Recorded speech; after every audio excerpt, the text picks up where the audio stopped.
This NFL Picks Week 11 edition of the Sports Gambling Podcast is brought to you by Underdog. Underdog's hooking up new customers. Play just $5 and get $100 in bonus funds when you sign up with the code SGPN. Hey, this is Pac-Man Jones. You're listening to SGPN. Let it ride.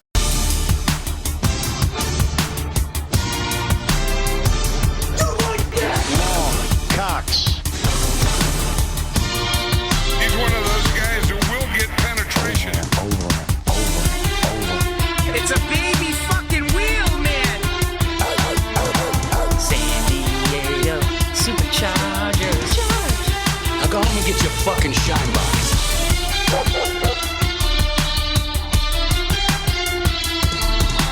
Ooh, welcome everyone to the Sports Gambling Podcast. I'm Sean, stacking the money green with my partner in picks, Ryan, Real Money Kramer. What's happening, Cram? Dog. Week 11 is upon us, Sean. Oh yeah, deep. We're deep. Yes, into the regular season. In streets. The trenches. How are we feeling? I mean, again, it felt like the results now with a week removed from last week, or a couple days. It does still feel like there was plenty of good process with some bad results. So got you on the right side, even though not an amazing week for the Jacksonville.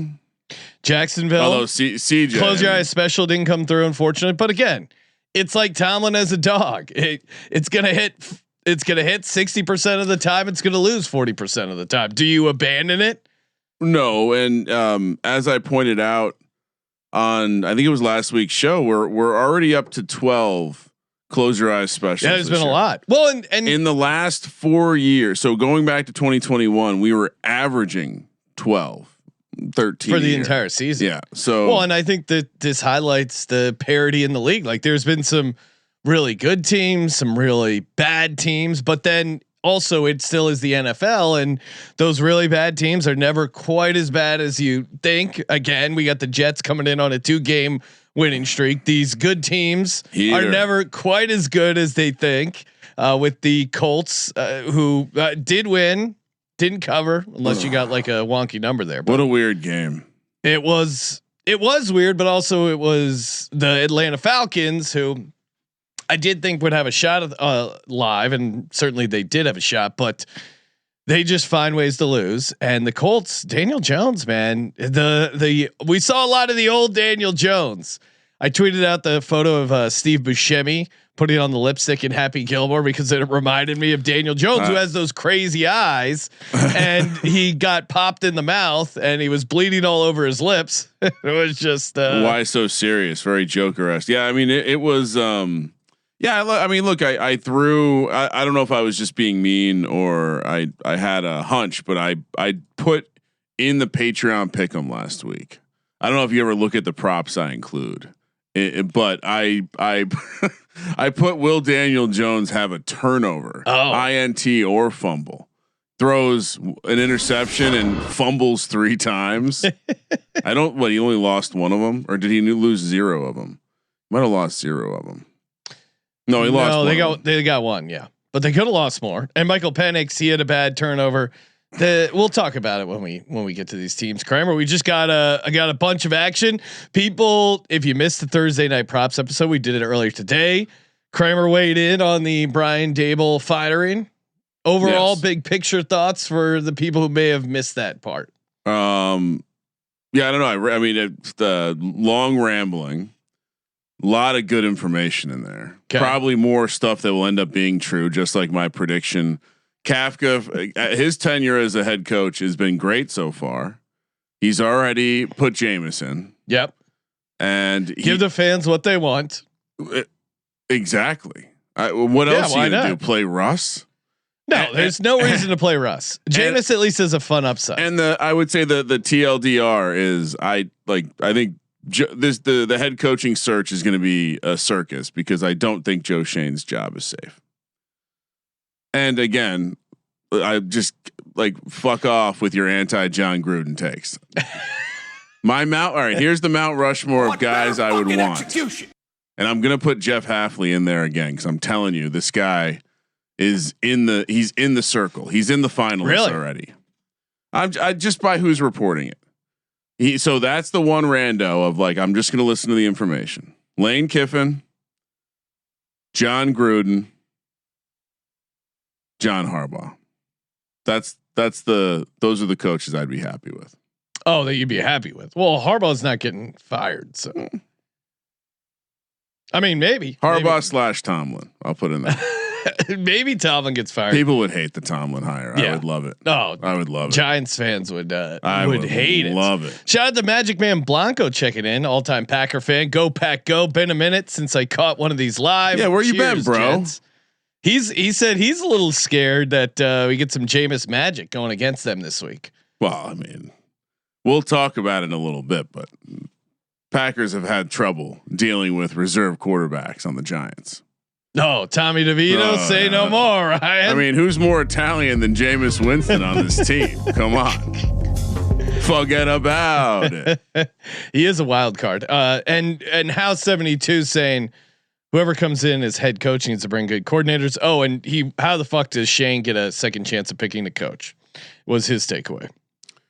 There's very little argument as to, yeah. I mean, I think it's fair to think there might be an element of Mara doesn't want one of his family members leading the charge. Yes. He knows Steve Tisch isn't going to get involved, and he's dealing with chemotherapy and cancer. I'm telling you, this could just be, this guy's organized. He'll do a good job. Get us all the information we need, and then we'll take the baton.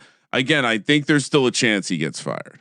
So, yeah, circus, like I said. It just to me is and weird. Again, he upgraded all the technology. Again, if Sean and I had a guy come in here and completely, I think that's your tech background of where you're very, as a business owner, if someone comes in and visibly shows you improvements that like people are patting you on the back for, I guess you like that, but that's all I'm saying. And because you have to realize it went from Dave Gettleman binders with like boogers on them and magnets on whiteboards to like everything digital. And again, as if I'm being objective, but ultimately the first product, 2 classes, the sucked. product still is bad. Agreed. Yeah. First 2 draft classes sucked. Last 2 looking pretty good. Now I told you also roster management. You want to make Dable look bad? Get Gano out of here. He's on IR. Why didn't this happen before Dable got out of here? So maybe Dable was more of a menace than I thought. Maybe he had more influence over Shane than I thought. All right, let's get into actual games, actual picks. So we're picking every NFL game against the spread like we've done since 2011. Name me another show that's done that. No leans, only picks. I'll ask a serious question, Brian. How many? Can I talk to you about my bathroom in my new West Shore home? Has put a. Can they make bathrooms bigger than this in my detached garage? Go to westshorehome.com/Ross. Does he still accidentally like talk about how his wife loves it when they come by to install the doors? It's like, how phallic can you get about this guy fucking your wife, bro? It's like she loves when he's installing the garage door. Love when the handyman comes by and Ross is around. That handcrafted, those Dutch doors, spreading them wide open. I was just trying to talk to you about my love of West Shore homes. Oh, shout out to Ross. Oh man, that's been the number one unexpected topic in the DMs. Oh, okay. Yeah.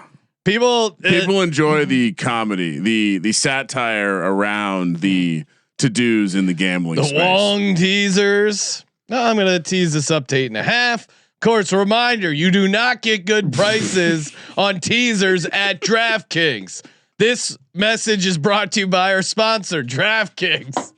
It's so funny. If I was DraftKings, I'd be like, Ross, maybe dial back, but like reminding everyone that we don't have good teaser prices. Not to expose how the sausage is made, but the aforementioned company is also relatively prickly to deal with on that front. So that also too is that's their media company or like they advertising agency. Still. Imagine if we were talking like this way while running DraftKings ads. Oh yeah. TPS report on our desk Friday. Yeah, when DraftKings runs with us, then they're very anal about reading the disclaimer for like verbatim, where to the point like we got emails back of he said in the read 1-888-586-355. It's supposed to be 1-888-386-5355. Listen, no one on our show is calling the number. Okay, that's why they're listening to the show. Shut the fuck up. Oh, they're maniacs. It's like wait, did we ever? Well, and then some of our guys have legit reading problems. Who did we get to read the disclaimer that didn't work out? It wasn't. What was it? That? Wasn't Lenny Dykstra. No, that was. We hired Lenny Dykstra to read the disclaimer, and then they didn't like that either. Well, it was one take, and it was rough. It was rough. Can you send the money now? Sure, Lenny. Just you got to finish recording it. Lenny will literally do. If you have $250, I'll give you Lenny Dykstra's email. If you want him to do something, he'll probably do it for $250. Yeah. Like cameo. He's kind of becoming I mean, he'll do more than a cameo. I'll tell you that. The guy's looking for work. He figured, and you can tell with his social, he figured out that great way to farm up engagement is politics. So he's heavy over there. Oh, yeah. Shout out to Lenny. We'll have him on the show. Knows. We'll have him on the show again, but he's always asking for money. So it's like I don't want to have him on the show because then he'll keep texting me about paying him. That's the segment. Nails knows. It feels like you could get a real dangerous topic from time to time, a hot one. All right, so yeah, I mean, other than people enjoying our satirical representation of other gambling, yes, we like to have fun and bust chops. Kramer, let's get into it. Well, also, yeah, we can. I'll save this for later when we're talking about that game. All right, let's bring up the beautiful slide. Shout out to Colby and the college experience. Who I'm sure they're. I didn't even check to see if they had finished yet. Probably still going. We'll probably have some guys trickle in after that show's done here in a little bit. But he went with some classic looks. Here's what I would say: you're about to walk through one of those modern art museums, where you see some normal shit, and then you make a right turn, and you got a dog bowl painted black. Nothing else in the room, and you're supposed to understand what the fuck's going on. That was Colby's artwork for these slides, because there are some very this one, very classic look. Jets taking on the Patriots Thursday night. Patriots laying a massive 13. Sean, this opened 10.5, steamed up to 13, probably fairly. -800 on the money line for the Pats. Jets +575. 43 is the total. Dogs on Thursday night 5-3. We're deeper in the season now, where I feel like that becomes a stronger idea. The short week of prep is more and more daunting, I believe, and more likely to generate low scoring games. We have a total of 43 here. Yeah. And so when you have a giant point spread, in my mind, I guess the closer I get to the end of the season, the more likely I am to just close my eyes and take a dog of 13 points on a Thursday, just like we saw the Raiders play a Broncos team that seemed disinterested in trying to just get in and get out. This game has that kind of vibe. Now, the Jets are a tough pill to swallow because Aaron Glenn's acting like a petulant child because a beat reporter broke some news. He's acting like a petulant child about his starting quarterback. Do you think? We were talking about the prop show. I think Tyrod Taylor might start, but again, how would I know? And I'd love to hear if anyone actually found one, but we did see. I wasn't able to verify it by seeing it in a live account, but per a screen, I saw Tyrod anytime 9-1 pop up, which feels like it has to be a mistake because they're either not going to list it, or they're going to list it as a starter and it won't be 9-1. So yeah, I mean, there's two ways to look at it. One, hey, the Jets, they're playing somewhat better. I guess they have won 2 games in a row. Now they won with Justin Fields having 54 passing yards against the Browns, and they had Browns have a good special teams touchdowns. Yeah, but the Browns defense isn't as good on the road. They're kind of like a defense only They played pretty well last. I mean, granted that it like takes 2 to tango. The Jets? No, the Browns defense. Oh yeah, but again, the Jets got 2 special teams touchdowns. Yeah, no, I understand, which is why they won. I'm giving the Jets a little bit of a pass for playing the Browns defense is all. All right. Yeah. I mean, there's 2 ways to look at it. One, hey, it's a division dog, double digits. That's appealing. To your point, Ryan, we saw a similar situation last week where the double digit dog hung around. Although there was a number of opportunities for that Broncos team to ice the game and get the cover, but not interested in doing that. Yeah. It just felt like a lazy approach. And then I think there is something to rookie head coaches on Thursday night, especially Thursday night on the road. I mean, Aaron Glenn has not been coach of the year material. So now you expect a rookie head coach to go. I couldn't find the splits, but rookie head coaches Thursday night has been one of those like super strong. Now earlier in the season, it's stronger, but still I think there is something to Aaron Glenn getting this team ready on a short week where they're not explaining who the quarterback is certainly daunting. Now the Pats are pretty banged up, but Drake May is playing incredibly well. I think he's going to be able to throw on this Jets defense. I think they might be looking to run it up, pad some stats here, help Drake May's MVP campaign. So yeah, it's tough to get there with the Jets, even though it is 13 points. Pats have owned the Jets. 37-8 run against the Jets. That's insane. Yeah, I'll concede to feeling like an idiot if I'm wrong. Oh, you're gonna take the. I'm Jets. gonna take the points.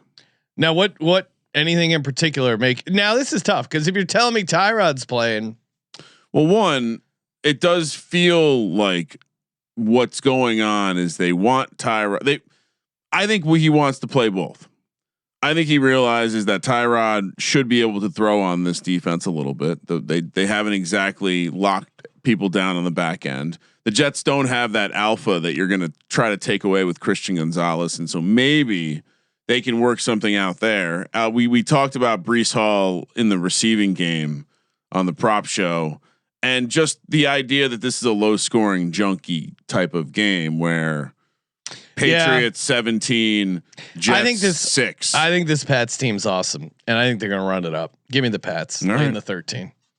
It's going to take. I think I'm just going to be slow to conceding that. Yeah, it's week 11. I got to admit the Patriots are good. The Patriots. Give me the Pats laying the 13. Kramer on the Jets getting 13 points. Yeah, I am a little scared of the Aaron Glenn thing though, because like I said, he's acting like a petulant child. Short week. Jets defense versus Vrabel feels like a smash spot. Smash. Let's head over. Let's head over to Spain. Is this the Spanish music? Ibiza, I feel like, was on Girls Gone Wild a ton. For the first ever game in España, they did have a NFL Europe team, and maybe even 2. I wish Colby was here to confirm that for me. 6:30 a.m. here on the West Coast, Sean. The Washington Commanders and the Miami Dolphins. Commanders down bad right now, I would say. Not a good situation. This is another game where if you're listening to a show and they don't tell you this game is in Spain, why are you listening to that show? Why do we have so many people? And maybe did it happen? It happened to me again. Was listening to a show where you're minding your own business, listening to a show. I like to hear people's takes on games. Again, that's why we have a sports gambling podcast network. I listen to our shows on the network. Again, I got the SGPN app, fire it open, check in. But obviously football season, I'm pretty locked in. So I'll stretch my legs, go check out some other shows. And if you're telling me Washington is a 2.5 point road dog as part of your handicap, that's not wrong. They are on the road. No, it's not a road dog. You're on a neutral. You're in Spain. I need a tapas handicap, not a Washington Redskins road dog take. Come on, get the fuck out of here. You want to give a hint? Would I know this person? No. Okay. Shame on them. Shame on. I was gonna say no, but it happens all the time. It's annoying. Well. It's because no one does any prep for anything. Yeah. They just sit down, look at the sheet and go. I heard it on. Well, you don't even have network. to prep. I heard it on a network that we may also do shows. Oh wow! For, right? No, which no. also happened last week. No. With the Germany game. Yeah, come on, guys. Let's get our shit together collectively as an injury. Dolphins laying 2.5 -155 on the money line. Commanders +135. 47.5 is the total. I mean, obviously you have the quarterback situation. Both teams are choosing to take the bye after the game, Sean. And I was a little surprised to see that over at the Green Book, Miami is a heavy, lopsided, chalky short favorite, which is interesting considering the line, according to the data, the line has moved from 3 to 2.5 in this game. So, Miami action line comes in, feels like there's a little trap being set. We know to take the 2.5, not lay it. People are talking about like the Dolphins being fixed and everything's great. And they're going to, I've heard a couple people like kind of allude to the idea, like, look, they were able to get the offense going. This could be another great spot for them. Here's what I will say. I'll give you a Spanish field handicap. Okay. So you know how we always have issues when we go to England because the soccer grass is like it's a little bit easier to break away. Yep. So you put bigger men on. English football is considered to be the most physical brand of European football. We're going to Spain, the land of the softest baby soccer. Okay. There's no physicality at all in Spanish. Okay. Soccer. This field. There's no physicality in soccer. This field is going to be even more break apart. It's going to be even softer grass. I am very worried about this. I read the things you think about. I went and looked at the kind of sports that are played here, mostly soccer. So you're not even getting a bit of a rugby or something more manly. So I wonder, two teams that are going to want to run the ball, what this field is going to look like and how sloppy could it get? Now, Sean, I'm sure you're going to be on the Dolphins here. Maybe. Yeah, I'm trying to. This guy made a compelling point about Washington being a road dog, and they look bad. Washington looks bad. They're going to bounce back, but haven't we been saying this? I mean, the Washington Commanders blew through 2 close your eyes specials. Well, listen to their scores. They lost to the Cowboys 44-22. Oh, they were close your eyes special against the Chiefs. They lost to the Chiefs 28-7. Then they lost to the Seahawks 38-14. Another close your eyes special where they lose 44-22 again. How they've lost 44-22 twice in 4 weeks. Where's the scoregami guy when you need him? We've That's had way 3 more of those interesting. scores in 2 weeks, which is even crazy. That's the same team has lost 44-22 in 4 weeks time is very interesting to me. Now this Commanders team just really fucking sucks is what we have to realize. And the Dolphins, they suck pretty hard. Now I would love to fade the Dolphins after a big win against the Bills, where Mike McDaniel decides to show up at a Bills bar in Miami. Maybe he's looking to. I mean, that is a hilarious flex to just show up at the Buffalo Bills local bar, like, "Hey guys, we kicked your ass," and just celebrating in Miami. But also kind of embarrassing that there is a Buffalo Bills bar in your town. But I think the fact that this is international throws that all out the window. And the Miami Dolphins, are they a great organization? No, but I think to me, there's one thing I really like in this game. It's Achan. Achan, just hand the ball off to Achan, throw the ball to Achan. That to me is the one thing I can count on. I can't count on the Dolphins defense. I can't count on Tua. I sure as hell can't count on Marcus Mariota. Zach Ertz might catch the ball a few times, but other than that, I just think it's a big Achan game. So I will take Miami laying the 2.5. What are you doing, Ryan? I'm with you. I don't really want to be on this Washington team, and I think the fact that they have underperformed on the close your eyes special spot, and the fact that there is a little bit of, if I'm to believe Dan Quinn is some sort of master motivator, no, I'm going to take Miami. I'm going to lay it with Miami. So you are taking Miami. Yeah, I guess what I'm saying is I think whatever we thought about Dan Quinn as a motivator last year, I don't know. No, I think that was a general thought that Dan Quinn got this. Oh, what the fuck happened here? Dan Quinn got this crappy team to play above their weight last year, and Jaden Daniels certainly helped. But yeah, no, I mean everything broke right. I think for they that look like team crap this year. And of course, do I feel great about their quarterback? And Tua Tagovailoa, the quarterback. No, I don't. But he's going up against Marcus Mariota, and I don't think they were fixed by any means. But Jalen Waddle, they have some stuff going. I get why you'd want to be on Washington because hey, why not? But because yeah, you're taking the dog, you're fading the chalk here internationally.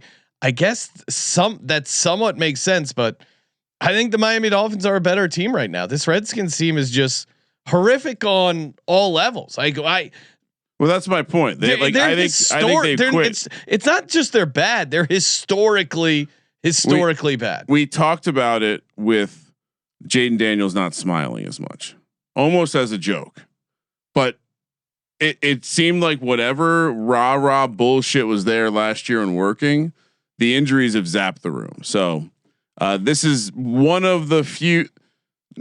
I don't want to call my play a donkey play, but this is one of the ones where I'm knowingly taking the public side. And yes, I too can't understand how you could possibly take the Commanders. Yes, no, fuck the Commanders. Ryan, hey, shout out to Novig. Sign up today over on Novig. You don't want any vig. You want access to great sports prediction market tool. Look at these. I mean, the prices on Novig are so good. So I mean, truly, fire. If you think I'm messing around, download the Novig app. It's available in a ton of states. Use our promo code SGPN. All you got to do is spend $5, get $50 in bonus dollars when you use our promo code SGPN. Let's see here. We got some live NBA action, Ryan. Of course, they have live stuff. They have. It's really impressive. Like their prop selection for an exchange is really, really good. Ryan, we're picking the game at 13 points. Meanwhile, I'm over on Novig. I'm seeing the Pats minus 12.5 at minus 106. That is a much better price. And again, keep getting those better prices over on Novig. Use the promo code SGPN. They also have first touchdown. They have props. Highly recommended. Download the Novig app today and use the promo code SGPN. Well executed plan. Thank you.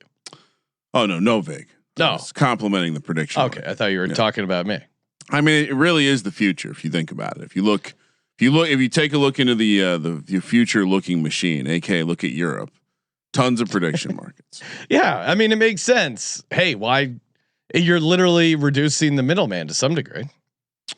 Yeah, more outs. Good. We'll figure. It's always good to have options. We'll find a way to screw that up in this country. 10 a.m. on Sunday. We got 7 games in the early window, Sean, 4 in the late window. So Scott Hansen didn't get his way this week. There will be a true quad box. First up in the early window, the Packers coming off a Monday night loss to your Philadelphia Eagles, Sean. They take to the road where they will face the New York Football Giants in Jersey. Giants 7-point home dogs plus 275 on the money line. Packers minus 330. 43.5 is the total. Daboll's out. Kafka's in. Tim Kelly has been promoted to offensive coordinator. Kafka will continue. Who's Tim Kelly? Just a dude. Just another dude. He has been a coordinator before for the Texans. Maybe one other team. Well, we already got a awesome. I mean, I'm excited as an NFL fan that we get Jameis Winston. I was getting there. Kafka in, still calling the plays. He will be talking to Jameis in the helmet. Jameis seemed incredibly grateful. Yes. He said that he was at Bible study, and so he was already in a grateful frame of mind when he got the news, and he's just ready to try his best. In fact, the Jameis, the fact that they're interviewing Jameis is just awesome. Yeah, let me hit play. I want fans to know that I'm going to do my best. You know, obviously I'm going to have fun, but I'm going to execute, have a surgical execution, and just play ball, man. Like, this is something I've been doing since I've been 4 years old. Now I just get to do it in the greatest city in the world. I'm gonna be saying it with my son. It's the greatest city in the world. Yeah, that's a Hamilton reference if y'all don't know. Yeah, 10-year reunion.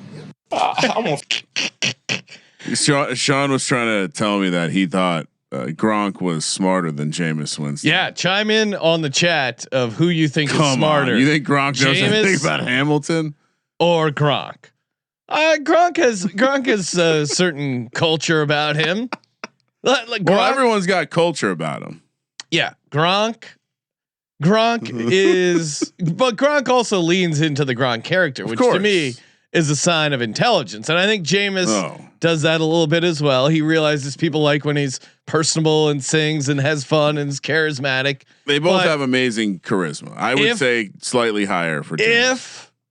If we put these guys to take the SATs, I think it would be neck and neck. I would have Gronk as a slight favorite.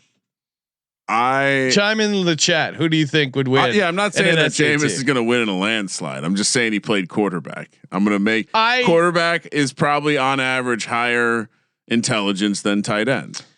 Yeah, I see that. Tight end feels like the lowest intelligence on offense. I wouldn't say that. Interior guards are the dumbest. That's. I mean, guards you think are the dumbest, 100%. Or maybe running backs or receivers. I think receivers are more intelligent. I think honestly, tight ends. You have to you take meetings with the offensive line. You have to know pass protection and you have to know route concepts. So in some ways, I think. While Sean coming to the defense of tight ends. No, I'm a huge tight end guy. While I see your case default TMZ take that quarterbacks are the smartest. I think it's a case by case basis, but I think tight ends are compared to the rest of the offensive positions very high up. Very high up. I think not all, but centers can be very intelligent. Agreed. I didn't say quarterbacks were the smartest. I said they were smarter than tight ends. Well, then who's the smartest? If I was ranking on, it's probably still quarterbacks, but centers are close. Centers, any offensive lineman, you take so many blows to the head. That's also true. I mean, Jason Kelce is very intelligent, and he's actually Travis Kelce is not helping the intelligent tight end positioning. Yeah, we see two of them, right? They're brothers, same genes. One's tight end, one's center. All right, that hurts my case. Yeah. I wonder if there's any other comparisons like that. I still like my boy Gronk. So Kramer, Darren Waller, maybe also another one that hurts your case. Oh, come on! Anyway, you don't think there's some dumb quarterbacks? Back to this game, Sean. What's your take on the Packers? You saw him up close and personal. You saw Jordan. Sorry, I almost called him Jordan Ass. You saw Jordan Love up close and personal. Yeah.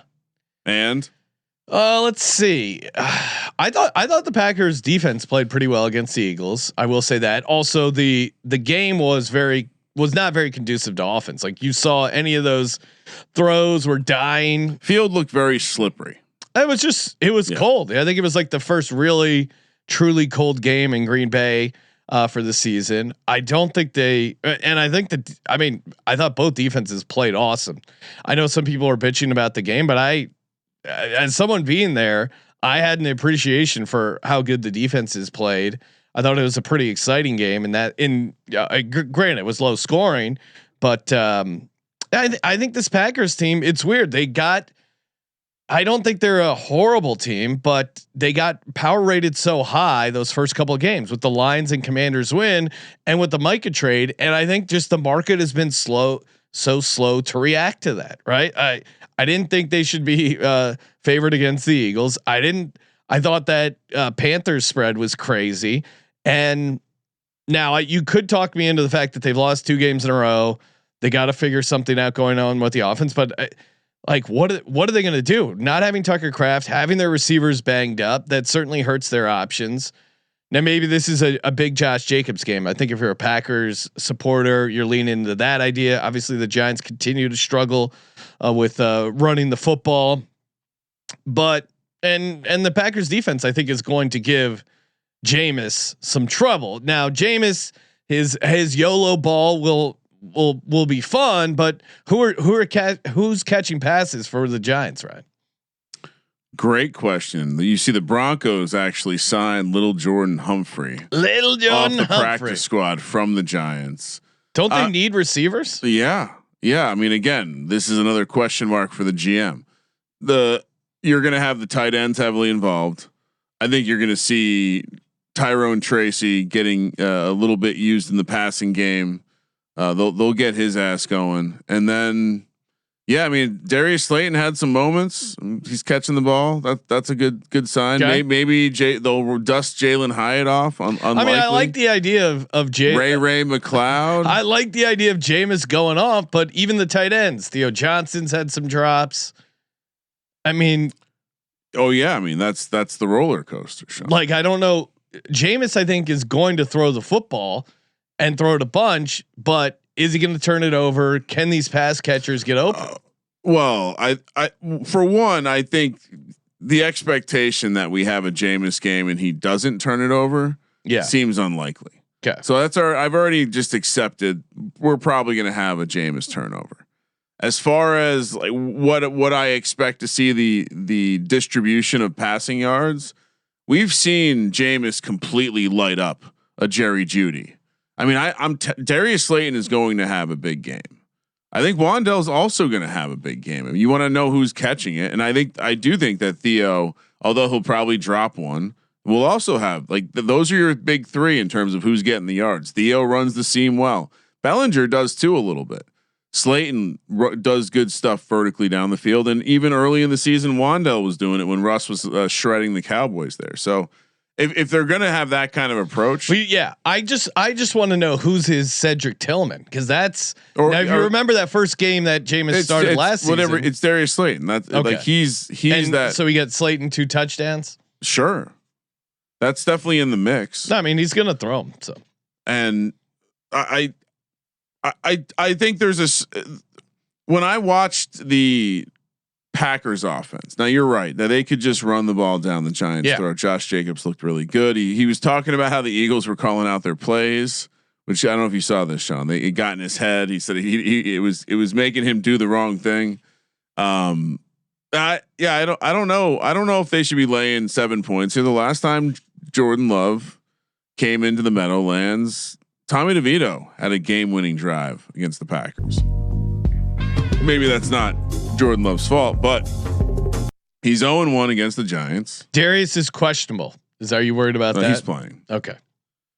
I mean, he returned to the game last week. So I mean, the biggest thing to me in this game is Packers lost their center Elton Jenkins for the season, so that's massive. Broke his leg, right? Yeah, or I think he might have broken his ankle. Yeah, it was pretty rough there. And again, so maybe that disrupts the run game enough. Maybe the dead coach bounce. Yeah, that's the real reason. I mean, let's be honest. You're getting a dead coach and dead quarterback bounce. But let's be honest. You're also thoughts and prayers for Jeff. How they haven't fired Shane Bowen yet? That's wait, they really didn't fire him? No. Oh, he's still. I was going to ask you who's the interim defensive coordinator, because you don't fire the head coach and not get rid of the coordinators. It seemed like there was a moment where Kafka was going to be making more changes, but the more changes were just to name the offensive coordinator. I don't quite understand it, but again, who knows? DaBell seems like he was all over the place. Maybe he was influencing Shane Bowen in the wrong way, and Shane Bowen's going to come out with an insanely good game plan here, which would be insane. No. But why didn't they fire him? I love that. It's just like, why didn't maybe they fire he has an insanely good game plan so far, that he was just never using. Sean, so far, Jameis immediately goes in as the starter. Okay. Graham Gano is immediately put on IR. But also, Jameis. Sure, I think he's better than Russell Wilson. I'm just saying, two for two.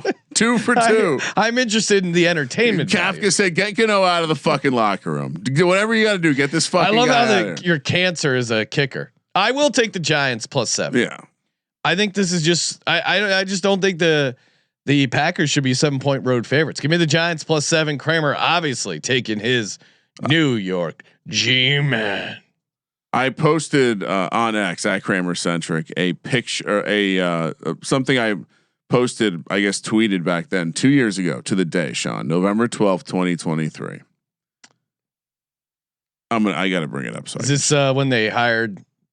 No. This is more Jameis content than it is. Let me just. I've been posting a little bit today. Oh, here it is. Great content, right? You could have talked and helped me out a little bit. I don't know what you were setting up. You set it up by the time and date. I posted this 2 years ago to the day. The Jameis training video is pretty awesome. What drill is this? He's just like in the front yard of an apartment complex. Show him I'm ready. Show him I'm ready. Post it, son. Post it. He almost fumbled that one. If you had told me 2 years ago that he was going to be on the Giants, I wouldn't have believed it.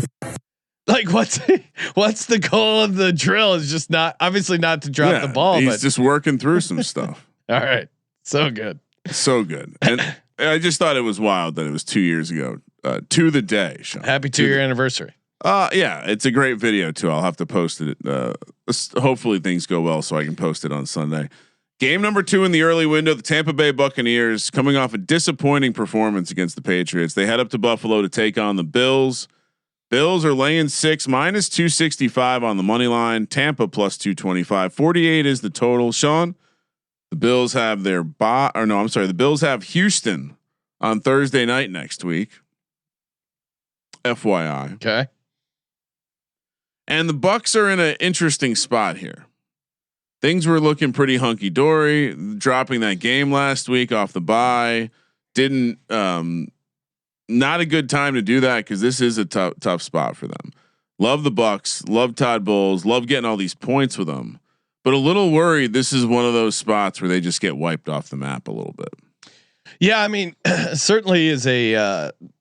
Bills off a loss, right? That's been pretty good. Josh Allen 14-9 ATS off a loss. That's usually a pretty good situation for them. But the Bills are 2-3. Straight up in their last 5 games. I don't think we can really ignore that. Again, Josh Allen is good off double-digit losses. You would imagine this is a wake-up call for them, but I still have a lot of questions on this Bills defense and Josh Allen. We talked about it with Decker when he started dating Madison Beer. He got a little reckless with the ball. It seems like Hollywood Josh has been a little more reckless. He's a little more reckless with the ball, turnovers. I just keep coming back to that tush push where he keeps his feet moving, then ends up fumbling the game away. So it is crazy that Josh Allen just gets no one gives the Bills any shit for them doing the snowplow to AK tush push. And so sexual. Oh yes. Well, if you put snowplow in Urban Dictionary, you will get some results right. Okay. Oh yeah. At least I'm pretty sure. I'll check it out. And maybe things have changed since high school, but. In addition, hello. In addition, there's Kentucky snowplow, Boston snowplow, it's a regional thing. Pennsylvania snowplow. See, that's probably the one I was familiar with. The turnovers for Josh Allen are kind of becoming a thing here. So I look at it in this way: Bucs third in pressures generated. Now we expect the Bills to bounce back, but I also expect this Bucs team to bounce back. Bucs are pretty good off a loss themselves. Baker 13-4 ATS off a loss as a Tampa Bay Buck. You heard what Todd Bowles said about the loss? What's that? He didn't coach well enough. Well, he pulled a Liam Cohen. Told the media that it was on him. It was a poorly coached game. I think Baker takes this matchup personally, and there's a trend that. Why does he take the matchup personally? No, I think he wants the world to know he's as good as Josh Allen. I think there's a little because he's like tiny and Josh is big. I think there's a little chip on their shoulder. He was joking about it on the podium. He said he was 6'10". Yeah, that's his way of saying fuck you. Now, they were in the same draft class, or am I crazy? One off. I think. One off. Okay, I'll check. Either way, I'm sure. I think he likes to consider himself a contemporary to Josh Allen, and he's going to get up for this game. Now, to your point, yes, could the Bills just smash it home against a Bucks team? Sure, but same draft class. I thought so. Now the Todd Bowles, they're 6-1 ATS after they let up 28 points or more. Now I try not to get sucked into too many trends, and is that predictive or just descriptive of the situation? But I would say this is kind of predictive, because it makes sense that if the Bucks have a game where they're letting up 28 points or more, that run defense is not Tampa Bay Buck football. And Vita Vea, I imagine, has got to be pretty fired up after letting Trevion Henderson run all over them. Now you could use that same argument and say, well, Trevion Henderson ran all over him. Why can't the Buffalo Bills? To me, kind of what swings me, and I was definitely considering taking the Bills here for a while. Baker is a dog. It's just, I'm always going to be there. Now, maybe it's the same thing as I fell, the same trap I fell into, taking Baker as a road dog against the Lions. And I think that's a good comp if you're on the Bills here, but the Bills not having Dalton Kincaid, and I'm ruling Dalton Kincaid out for this game. That's huge. He's their number one guy. And much like the Packers needed Tucker Kraft, he's 25% of their pass receiving yardage. Who are the Bills throwing the football to? Maybe they get Palmer back. I don't know. It's just, I think this is going to be a game. Whatever Todd Bowles can extrapolate from what the Dolphins defense did to the Bills, and it certainly looked like Kincaid not being out there affected the offensive game plan. I mean, this feels like an autoplay. Like many of the games this week, there's a clear, like the field is skewed to me in terms of the play. It's very obvious because you have a potentially one-dimensional ish team that's going to need to run the ball, and the Bucks are not going to let them run the ball. Yeah. So Vita Vea is going to have a bounce back game, and I'm with you. The spread is terrifying because I know what this means. I know what this number means. That this game is going to be like, there's the blowout potential is high in this one, but yeah, it feels a little sneak trappy. Mixed. What are the bet splits? Let's see. Because I don't, my pulse does not say Bucks as a public dog. 55% of the bets are on the Bucks, but only 27% of the handle. So not good.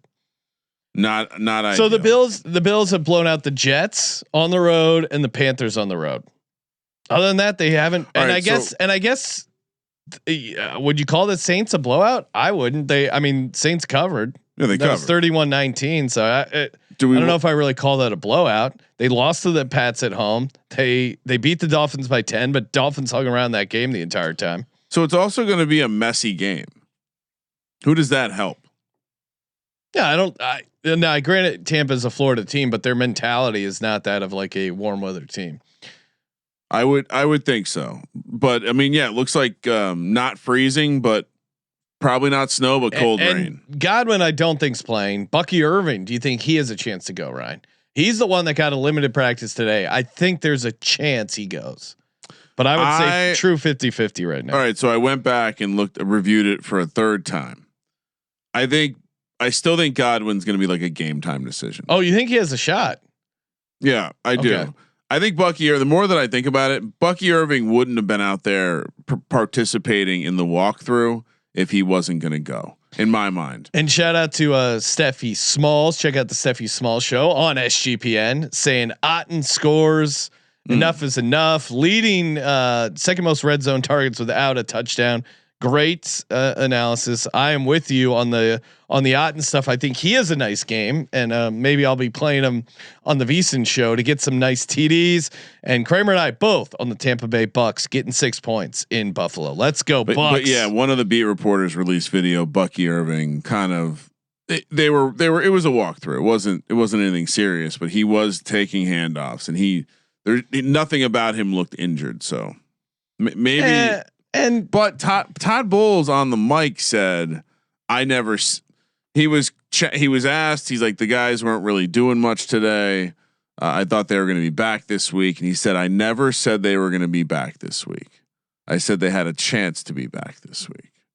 and so maybe he's just backing off. Interesting. I don't think I think Bucky Irving becomes a nice bonus, but I don't think it affects my take on this game. Godwin, I think, would actually affect. Like that would be a big time bump. Oh, you think? Because to me, almost Bucky Irving matters more than Godwin for me. Maybe I'm wrong. Well, no, just because if Godwin does play, I don't know if he's 100%. They might use him a little bit as a decoy. But that's my take. If he plays, he is 100%. They're not going to play him not 100%. Right. I think there's a better chance Bucky Irving plays like. I just think Bucky Irving has a bigger impact on the passing game. I think they can get by with Tez, with a big Boo. They like with Tez. K-Dot. They like Tez, but they've also talked about when Bucky comes back, it's not going to be like full go. They have 2 other running backs. Ryan, you're telling me this guy isn't smarter than Jameis? They both have had interesting issues with articulation at times. Articulating it down the field. All right, we're both on the Bucks +6. Let's go, Kramer. That's a funny name for like an athlete podcast. Articulating the ball down the field. Articulating down the field. Yeah, that they would have no idea what there's. Game 3 in the early window. Bengals coming off the bye and teasing us with thoughts of Joe Burrow as they considered opening the practice window. Did they actually? I don't think they actually did open the. I haven't seen any news that they practice window, but there's been talk about his practice window because he's definitely coming back this year per Joe Burrow. The Bengals head to Cincinnati or head to Pittsburgh to take on the Steelers with a troubling spot for Mike Tomlin and the Steelers, laying 5.5 points. Never like to do that. -240 on the money line. Bengals +205. 48.5 is the total. The way they talk about Joe Flacco's shoulder as if he's some sort of like he's lost a limb in a war. He's like, he's really struggling. Hopefully it sounds like, if he went before the bye, he's going to go again. Oh yeah. Anyone who asks you if Joe Burrow is playing this weekend does not see. No, they did open his practice window. They did. Okay. So I missed that. He is available. He was out there today, and there will be people who will tease the idea that he could play this weekend. It does not seem like he's going to play this weekend, but taking Bengals +5.5 gives you the bonus of. Yeah. Well, if we get a, although would you rather have Joe Burrow or Joe Flacco? Joe Flacco's got bigger hands. If I'm betting Bengals +5.5, I'd rather have Joe Flacco in his current state than Joe Burrow coming back a week too early. Is there? Yeah, I also think this is the Steelers have looked fraudulent at times. Like they should not be laying 5.5 points against anybody. Yeah, no, I'm taking the. You already flashed our picks, Ryan, over on YouTube, but I'm guessing you're on the Bengals +5.5. Yeah. I'm on the Bengals now. Certainly, it's scary. The Bengals have allowed 500 or more total yards in 3 games this season. The rest of the NFL has just allowed 2 total. That's fine. Bengals 2-4 straight up in games where they score 35 points or more. The rest of the NFL 90-6. It's pretty solid. Trey Hendrickson's still out, but he was out in that. Now, I kind of think the Bengals might be live here. The problem is, they're definitely live. Yeah, I don't know if they're going to sweep the Steelers. The fact that this is a revenge game for the Steelers, I think is it helps them get the win here. Like I think they will be up for this game. Now the Steelers have just been a brutal team to pick this season. I don't like them as a favorite. I don't like them laying 5.5 points. Aaron Rodgers looked tremendously skittish Sunday night in that game against the Chargers. I think the Bengals defense, I guess, can't get any worse. And maybe off the bye, they're able to fix a couple things, get a couple guys healthy. Now, certainly they're very bad against the tight end. So I will be looking at some Steelers tight end touchdown props. You have to, even as a Bengals backer. Which one do you like the most? Well, Freiermuth had 2 touchdowns against them last time. So I don't think he has 2 touchdowns this time. I know that's not the most analytical approach to it, but doesn't it have to be Jonah? Probably. What's a Jonah 2 touchdown price pay? Without looking at it, yeah, I would 20 to 1. 15 to 1.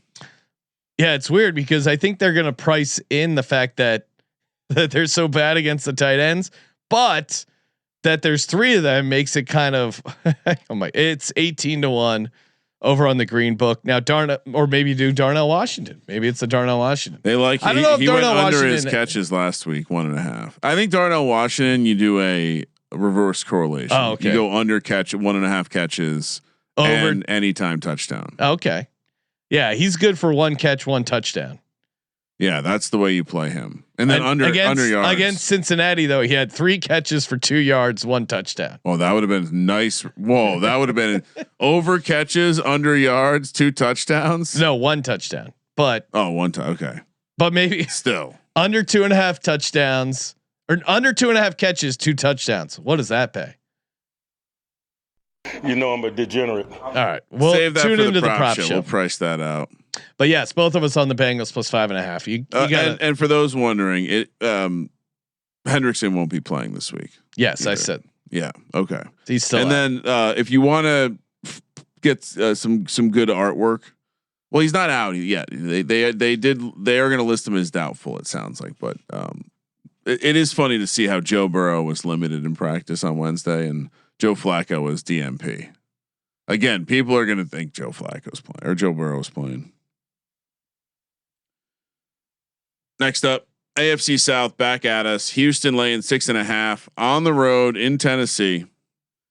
This is one of these situations where there's not really a good option. Texans minus 310 on the money line. Titans plus 260. 37.5 is the total. Sean, preseason ish. Houston has that Buffalo Thursday night game on deck, as I mentioned. Titans coming off the bye. Is it possible that the extra time was a bad thing for the Titans? Yes, sir. I as much as I've been a hater of this Texans team, and by the way, CJ Stroud, he's going to be out again. Yeah. Davis Mills was fine. He obviously had an epic comeback. Oh, Davis Mills. Matt, well, I was watching that game on a plane. Davis Mills running it into the end zone. My first thought is like, damn, what did Davis Mills anytime touchdown pay? Because I think that was his like 2nd or 3rd rushing touchdown in his career. I mean, yeah, people just assume with that neck you're not running too much. Yeah, Next man up. Very good. I can't get enough of that joke. This is just a true rock hard play situation. Oh, not for me. No, you're just going to continue to plow the snow that is the Titans. Yeah, they covered last week, so they're not going to cover back-to-back weeks. They haven't done that since week 2 of 2023. They have a bye week in there to think about how much they suck all week. Jeffrey Simmons, the one guy that could impact this game, I think, is out. And this Houston Texans defense, they're great at creating turnovers. They're great at interceptions, forced fumbles. Oh my God! They're going to do that offensive line. You have Cam Ward, the human turnover machine, on the other side. Sure, if you're on Titans money line, they win. Hats off to you. This team is horrible. And the only way they covered that 9.5 yes, they covered that 9.5 points against the Chargers, but they needed a defensive touchdown and a special teams touchdown. Yeah. I'm considering locking this up just because I'm trying to make up all my money from last year that I lost. Really? Now, at some point I switched to auto fading them. Now, obviously it was too late and I'll never get that Will Levis money back, but I mean, yeah, Davis Mills is a 6.5 point division road favorite. Why not? That's the rock or the hard place. Tennessee has gone 14 consecutive games scoring fewer touchdowns than their opponent, dating back to the middle of last season. That is the longest streak for any team since the 76 Bucks, who did it in 18 straight games. They've also lost 9 consecutive games ATS after an ATS win, dating back to 2023. Woody Mark says the chat wants to know if we're getting Fairbairn back. I know he didn't practice on Wednesday. Unfortunately I didn't see an update on Fairbairn. I didn't look that hard. They did go under their. I know you gave out the 1.5 field goals. They did go. They did. They didn't hit it because Fairbairn wasn't there. They need the apostrophe gang. Yeah, I mean, again, it seems it seems silly to stop fading the Titans because they defeated us once. Yes. And the look ahead was 7.5. Why would that change? I don't know. Why would that go to the other side of 7? Yeah. Carver, do you have a charger over there for a laptop? I do not. All right. I'm going to have to go grab it. And I'm going to grab a cocktail. Okay. Feel free to talk about Underdog though. I'll start building an entry. Sounds like a plan. All right, let's head over to Underdog, where you're going to use that code SGPN, take advantage of the play 5 get 100, and we're only going to go 2 legs, maybe 3 legs here, but keep threatening to try to get to 5,000x on the prop show. Maybe this will be the week. And if we find out good news about the apostrophe man, I certainly he'll be in the entry on the Thursday card. All right, let's see, what do we have here? Because I don't think they've opened all the games, but all right, I say we start with the Buffalo Bucks game. I think we take one of the quarterback rushing yards to me. Both on the table. I'll let you decide which quarterback, Baker or Josh Allen. Now I was looking at this at Baker's rushing stuff.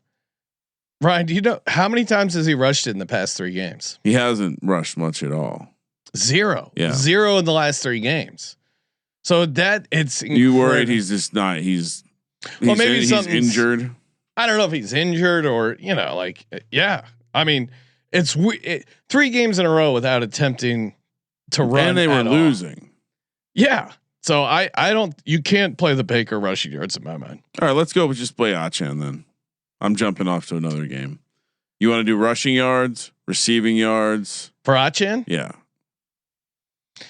Huh. Longest rush. Yeah, I mean the Commanders are so bad at everything. Longest reception. We could play any of this. Yeah. 123 rushing receiving yards. Let's just go rushing yards. Keep it simple. 79.5 higher. Yep. Let's go. Lock it up. And then do we want to play something from Jameis interception? Come on. You don't want to play Jameis interception. It seems like it's all right. 226.5 passing yards for Jameis Winston. He is a 300-yard monster. Yeah. I mean, this is laterable. There's a lot of game scripts where he gets 226. You want to play it all? Now, unfortunately, last I checked, the NFL doesn't count interception yards. Do we want to use 299.5 is 3x? All right, let's see. Well, he had. I mean, hell, Russ had 450 in a game. Why not Jameis? All right, let's boost it up a little bit. Not all the way to 300. 269.5. Okay. Okay. So, Achan higher 79.5 rushing yards. Jameis Winston higher 269.5 passing yards. $100 entry returns you $447. Underdog Fantasy promo code SGPN. And we're also brought to you by Rhythm. The Rhythm is gonna bet you picks, props, sides, and totals. And of course, check out Rhythm for your chance to win the Rhythm leaderboard contest. We have a lot of sharp listeners, viewers over here at SGPN. You can win up to $1,000 just for tracking your bets. Weekly payouts, the best in college football and NFL, and great way to show off your models. Right? Who doesn't want? You don't need the prices right to show off your models. You can show them off right here on Rhythm. I wonder if kids grew up watching Prices Right. Probably not. Not the good stuff. Here's an easy one. Adam Troutman over 1/2 receptions. Rhythm, one of their favorite plays. Easy money. Adam Troutman gets involved. And shout out to Steph Smalls in the chat saying JJ McCarthy's rushing yards have my attention. Yes, I was going to include that in our underdog, but I didn't. I guess I'll save it maybe for the prop show. But 100% agree with you on that as well. Yeah, he's not too good at throwing the ball. So no, and certainly the Bears are. It's not their strength slowing down the quarterback run, but we're talking about that game next. Yeah, let's talk about it. Sean has been chirping at this game all day. Bears, Vikings laying 3 -160 on the money line. This is what I'm talking about, Sean. So you're walking through, you're seeing some nice regular art, and then bang, you turn the corner and you got this exhibit, and you're like, "What am I? How did I end up here?" This does look like Dungeons and Dragons. Bears plus 140, 48.5 is the total. Reminds me of the time we went to that haunted house. And we got the most obvious surprise at the end. Yeah, we waited in line. It's me, Ryan, and our wives, and we're waiting in line, and there's a warning that says, "Warning: the haunted house you're about to see contains nudity. If you feel uncomfortable, do not enter this haunted house." And Ryan goes, "We're definitely seeing a dick. We're definitely." And then we're like waiting in line for like 30 minutes. He's like, "We're gonna see a dick. I know it." And then you walk through the whole thing, and then like the bottom, there's like, oh my god! At the end, there's a basement with this like naked demon jumps out. Yeah. There's a strobe light, and Ryan just starts laughing because the dude's dick is flopping all over the place. It was funny on many levels. One, nailing the prediction. Oh. Two, being naked. Literally, being naked did not aid in the performance at all. No, felt just wanted to be just a weirdo. Anyway, Bears Vikings. You've been saying all day you can't understand how anyone could take the Vikings here. Yeah, as a favorite. Home against the Bears. Yeah, I just don't think JJ McCarthy should be a favorite right now. And yeah, I get it. They beat the Lions. We were on the Vikings in that spot. It was a close your eyes special. They caught and to me, that game was as JJ McCarthy played like an okay game, I thought, but that was all about the Lions losing their offensive linemen. And yeah, Brian Flores, like 4 of them, right? Brian Flores being able to pressure the shit out of Jared Goff and clearly couldn't handle the pressure, and they got home. I don't think they're going to be able to get home. This Bears offensive line is legit good. Darnell Wright has been a great pick for the Chicago Bears. Caleb has done like a solid job. He's definitely improved. He's not #1 pick overall. He's not living up to the hype of last year, but he's certainly improving. Still has some issues with his footwork a little bit. But he's also looking. I think his scrambling ability has been huge this year. Not only getting in the end zone, but just in general, he looks more decisive as a runner. I think that's going to be a big thing here. Like if you want to play the both quarterbacks to get in the end zone in this game, I don't mind that at all. But you watch JJ McCarthy; he's pressing. He is, and I think someone, I think maybe Hayden Winks on the Underdog Show pointed out how he's just like. If you watch the film, he's like too amped up, and 9 is taking over his body because he's sailing throws. Again, the footwork is off. The footwork is off. Was the reason he was lower body work, lower body mechanics. But also, he's making his 5th start. I don't want to completely, as much as I've gone to battle against him, more so is just Vikings fans and their insane expectations that he was going to instantly be better than Sam Darnold and that they were going to be a Super Bowl contender. They were 14-3 with Sam Darnold. Yeah. JJ McCarthy's better. They'll probably be 15-2. Guys, come on. Also, Sam Darnold looking pretty all right. Yes, and how good is Kevin O'Connell? I would be kind of pissed as a Vikings fan that we let Sam Darnold walk, but also if you want to say long term, we were never going to win a Super Bowl with Sam Darnold. We need that salary cap to build a roster around this quarterback we drafted in the top 10. That makes sense as well. But they did go 14-3. He's thrown 6 interceptions in 4 games. Like you can't turn. And the Bears have a knack for creating turnovers. Unfortunately, they created a turnover against the New York Giants when they unfortunately knocked Jackson Dart out of the game. So I think if you want to run on this Bears team as a quarterback, there might be some opportunities to do so, but I think they're going to be able to turn over JJ McCarthy. And this is the other crazy thing that's going on. Minnesota had 13 penalties, 3 turnovers, and they went 3 for 14 on 3rd down.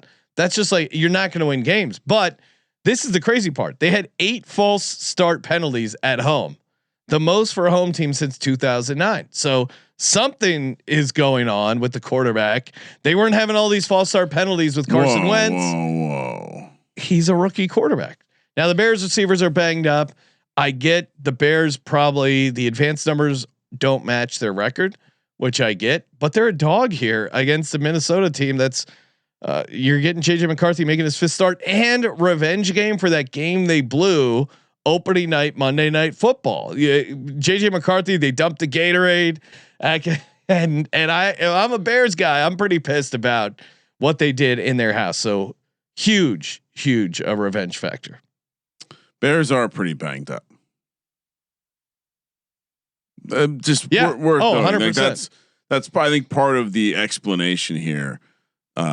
First and second year quarterbacks EPA per play. Number 1 Drake May, number 2 Jackson Dart, number 3 Caleb Williams. To your point, and Caleb Williams has done it over a much longer sample size than Jackson Dart. Oh yeah, no, I'm not even necessarily comparing. This isn't meant to be a Jackson Dart segment. More to highlight how Caleb Williams is actually doing well. Then you have Bo Nix, Jaden Daniels, Michael Penix, Spencer Rattler, Dylan Gabriel, Cam Ward, and JJ McCarthy. Yeah. So I mean, look, I think the JJ McCarthy thing is the reality is he has not been playing good. Any success has come from the design, early stuff, scripted stuff, off the running game, off the play action. I think to your point on his like the intensity or whatever, it's what a quarterback looks like when they're thinking too hard. There was some talk, if you remember, in the build up to the draft that he wasn't asked to throw a lot. We don't know how the Michigan offense was pretty rudimentary, right? They were basically a power running team that threw a couple passes from time to time. What if he's dumb? What if he's one of these quarterbacks like a Justin Fields, slow on the whiteboard, and it's just JJ McCarthy? Yeah. Yeah, because to your point, it's all in the way that he processes the field. And I think he's just and Steph in the chat has a good theory that US Bank stresses him out.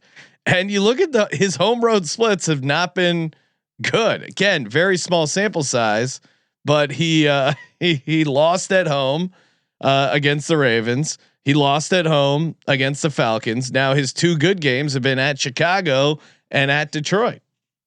So it's a weird home road split for him so far. Very small sample size. I'm on the Bears. Last thing I'll say is we've seen this recently that there is available space for you to run against Brian Flores. Yeah. Justin Herbert did it. Lamar Jackson did it. Jared Goff did not, but that's not really his game. And so, yeah, I think obviously like the story is becoming Caleb Williams, like slipperiness. Yeah. And I think when you can, if the slipperiness bounces the right way, like this, I think we'll like I'm already for the prop show. Like, is it most rushing yards that I'm interested in? It's like there's a ladder potential to Caleb Williams rushing yards in this game. In a dome, especially.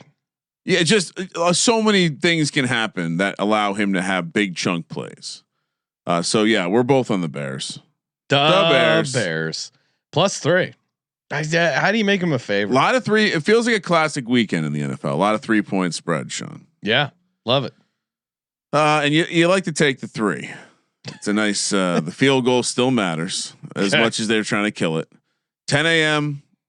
Game 6, Carolina, Atlanta, little AFC South. Look at we're back to classic art. See, we went out of the scary hallway and we're back just looking at a classic Panther and a classic 90s style Falcon.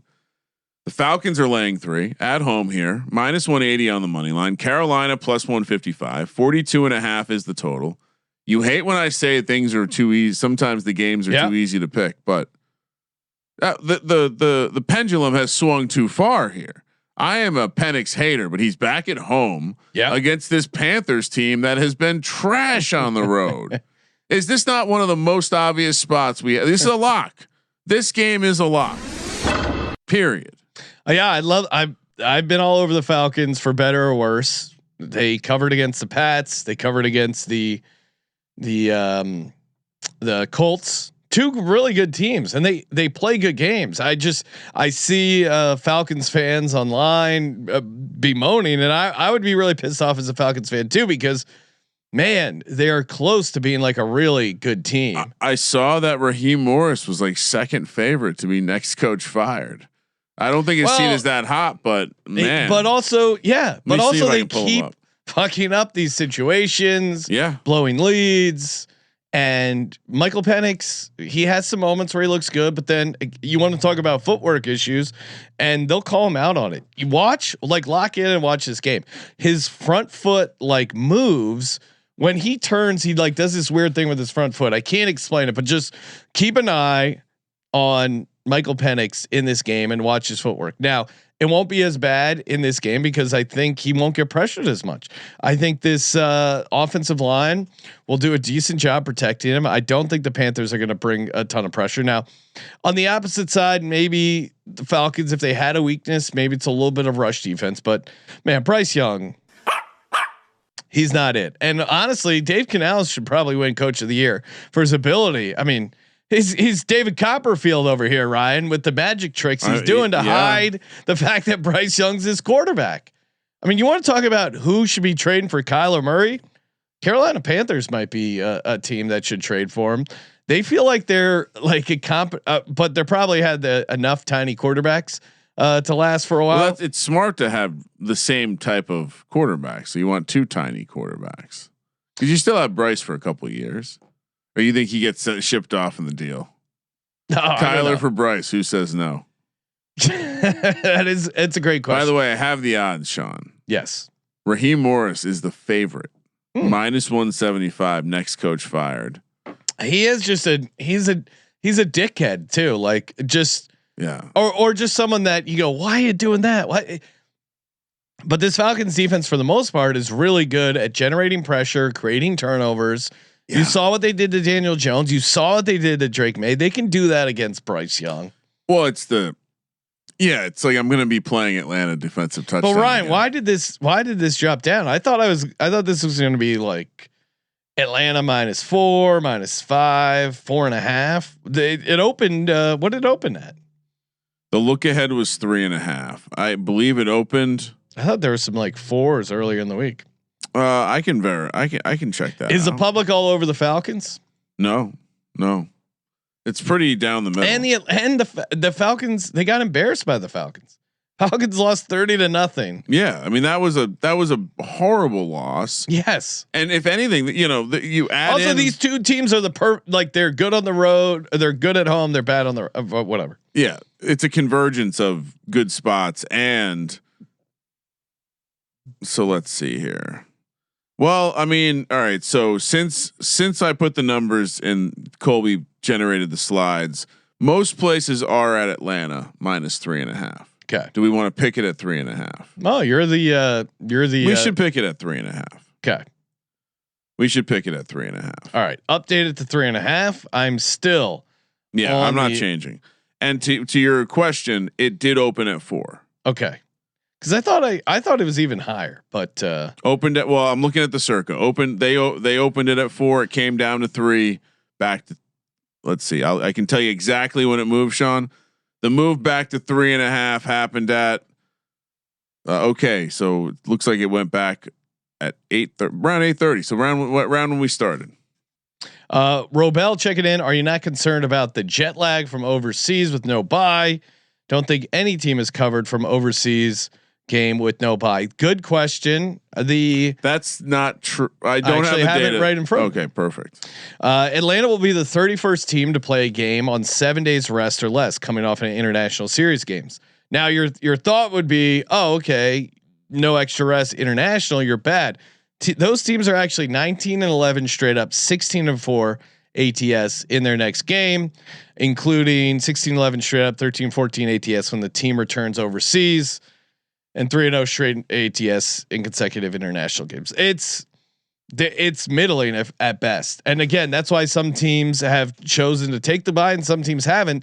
There isn't strong data one way or the other to suggest it's a bad spot, as crazy as it sounds. Now certainly the Broncos, They were looked kind of sleepy coming back from their international game against the Giants, but they also look sleepy against the Raiders. Yeah. So I don't know if that was definitely the international travel thing, but historically, if you look at the data, Robel, there is not a correlation. If anything, not taking the bye has been slightly positive ATS. I mean, I think it's probably better, like if you can eat that and not waste the bye after that trip, it's probably better for the team too. I mean, it gives you a better chance of having the bye later in the season. Although now that we're doing these later international games, I guess that changes that. Last game in the early window, the Jacksonville Jaguars host the Los Angeles Chargers, two teams with not much of a fan base. Will the Chargers fans take over? They'll travel.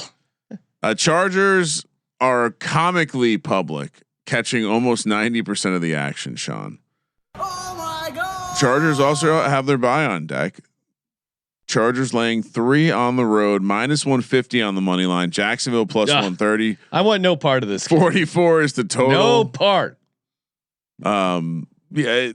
Look, the Chargers are the reasonable play that makes sense. Are they? Yeah, because this Jags team, I don't know if you noticed, Ryan, they suck. I can't. I'm still not seeing the clear. Did you watch any of that Texans game? Yeah, they kind of suck. And the Jags defense got roasted by Davis Mills. It wasn't like Davis Mills had a freak win. He was 10. They were 10 of 15 on third down. That was one. They got 17 passing. What was the downs. probability of that in the moment? They were like they're down 20. What 19 points? I thought the Jags were supposed to have a defense though. How did that happen? And now Herbert should be able to light up the Jags defense, but the Jags D line against this Chargers offensive line. But it didn't seem to matter Sunday Night Football. Herbert got sacked 5 times. They still blew out the Steelers. When Davis Mills beat Trayvon Walker to the edge, it's like what is going on here? I did write down this quote from Coach Harbaugh on if he had any concern about Justin Herbert's ankles, plural. Quote, I do have an update on his physical status. He's still a beast. I mean, he's like a fanboy. Yeah. You almost got to be careful. Get you someone that loves you as much as Harbaugh loves football and or Justin Herbert. I mean, it is a road spot too for the Chargers. This is a difficult one for me. Did we think? What do you mean road spot? That's better for the Chargers. No, I know. Yeah.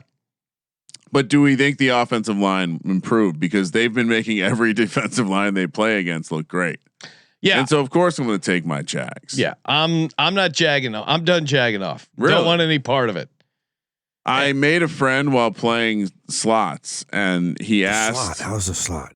So this guy was he saw that I knew what I was doing. He's like, what should I be doing? And I told him like the strategy of what I do. And he goes, why do you play with the Jags? I'm like, it's a long story. But I got some bets on them this season. He's like, okay, that's bold. Give me the Chargers laying the 3. Kramer on the Jags getting the 3 points. What no part of this. I see the case. I understand it's a public play, but I am not touching the Jacksonville. It Jaguars. Is the most lopsided. Good for it. Good for you, game. Not touching it. Yeah. All right. I mean, you get to make your own pick. That's the beauty of this country. 1:05 p.m. on the West Coast. We have USA. We have 4 games in the late window. So a true quad box. Suck it, Scott. Seattle, Los Angeles, NFC West really on display here in the late window. Rams laying 3 at home, -170 on the money line. Seahawks +150. 48.5 is the total. I have heard rumblings that there is going to be a Seahawks takeover of SoFi Stadium. That could be very embarrassing. Will the Rams need a silent count in their own building? No. I don't. The ticket sites are doing the thing that they did, like they typically do when like the Niners come to town. Well, the Seahawks are good this year, so maybe you get a little. The Seahawks have somewhat of a fan base. Obviously, historically that was like an very difficult venue. And yeah, I went up there and saw a game. It's a cool stadium. They definitely have a fan base. As far as how much traveling they do, I think because they're good this year, maybe you get some more people coming down. People pop out of the woodwork. It's LA. There's a lot of people that are already here. And again, you're a warm weather although it's a rainy weekend in SoFi. Does the rain make it through the open air stadium? That was the craziest when they had a lightning delay at SoFi. Well, it's an open air stadium. Yeah, no, to our great. point, it's not a the dome. lightning might get in there somehow. So, this is while I'm not doing it with New England, I have done it with Seattle, and they're very clearly a good team. 100%. Had to accept that, but so are the Rams. This is like game of the week. And we're back to like a classic NFL 3-point spread. I'm curious as to what side you're on, but Seattle's road, their road prowess is making it's huge. Very, very interesting because my default reaction here is that you just take the Rams at home, but the ticketing sites got in my head a little bit. The fact that Seattle's awesome on the road. And the fact that they might just be like, maybe they are as good as their DVOA says they are. And I'm kicking myself because it was like week 3 or something. I go Seattle to win the NFC West 7-1. That's probably a good price. We should get on it. Didn't pull the trigger. So dumb. But I don't think it's going to matter because I think the Rams are going to win the NFC West as much as I would have liked to have that plus 750. And the Rams, their road to winning the NFC West starts with a win and cover here at home against the Seattle Seahawks, Ryan. And I think there's a great case to be made. You look at the advanced stuff, Seattle, it's great. You look at, just in general, the team's playing good. They're well coached. JSN in the mix, offensive player of the year. Their defense is playing really well. Tons of reasons to like the Seahawks, but on the other side, this Rams team is awesome right now. And the stuff that the Rams do well is really how you defeat the Seahawks team, right? How have the Seahawks lost games? Well, they've gotten their ass kicked by a very dominant defensive line, and then you create some turnovers against Sam Darnold. Like that's how you beat this Seattle Seahawks team. I think the Rams D line is ultimately the winner here in this situation and in this game in general. And the Rams defensively, what is their weakness? Or sorry, the Seattle defense. One of their weaknesses is to the tight end. The Rams have been running a shit ton of 13 personnel. It's Davis Allen, Higbee, all their tight ends. They're rotating in there. They're all getting theirs, and Puka Nacua is getting going.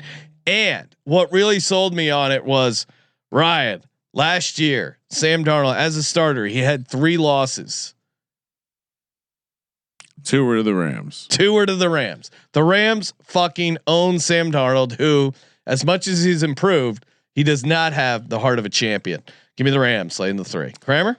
Yeah, that's a handicap. So yeah, everything I said about the Seahawks is the right side, but you cannot ignore what they did to Sam Darnold. They broke him. And while he's running a different offense, kind of, not really. That kind of dominance over a scheme or over a player is hard to ignore. And so, maybe we'll be wrong because I do think this is going to be a fun schematical because watching McVay go against a difficult defense could be fun. And I see the chat saying Rams defense sucked last week. What the fuck are you guys talking about? I mean, that was also against the 49ers. And I think again, Seattle's defensive line has been playing really well, but I still give me Jared Verse and this Rams defensive line. Again, should be a great game. I totally see the case for the Seahawks, but I think they're an underdog for a reason here. Rams get the win and the cover. Yeah, like I said, the Seahawks are the right side, but Sam, you're really Darnold, covering yourself. No, I'm not. No, I'm Sam Darnold is not bettable against the Rams after what I saw last season. And to your point there, I think the 2 great teams. You could make a case. This and then Eagles Lions game of the weeks, and we actually have a bunch of great matchups. And again, why professional football is awesome. But I think you have to give it Stafford over Sam Darnold. I'm sorry, I still got Stafford as the man here against Sam Darnold. Rams -3 for both of us. Also, it does seem like this Rams team is crescendoing in a different way than they normally do. Very, very interested to see what they look like in the playoffs. Niners come in here as a very public side, taking on the Cardinals. Gannon, second favorite, first coach fired currently at +350. Sean, shorter odds than Pete Carroll. That's a little surprising. Niners laying 3, -148 on the money line. Arizona +128. 48.5 is the total. So both NFC West games are 3-point spreads, 48.5 point totals, but one money line a little shorter than the other, barely. This Niners team, Pearsall back. I'll say really back at practice. Okay. I would lean that he may play this week. But everything else, we're Purdy probably not going to go unless you disagree with me. I'm going to just say he's probably not going to go. They again, Shanahan's such a Ayuk. Why? Just such a little bitch with his injury updates.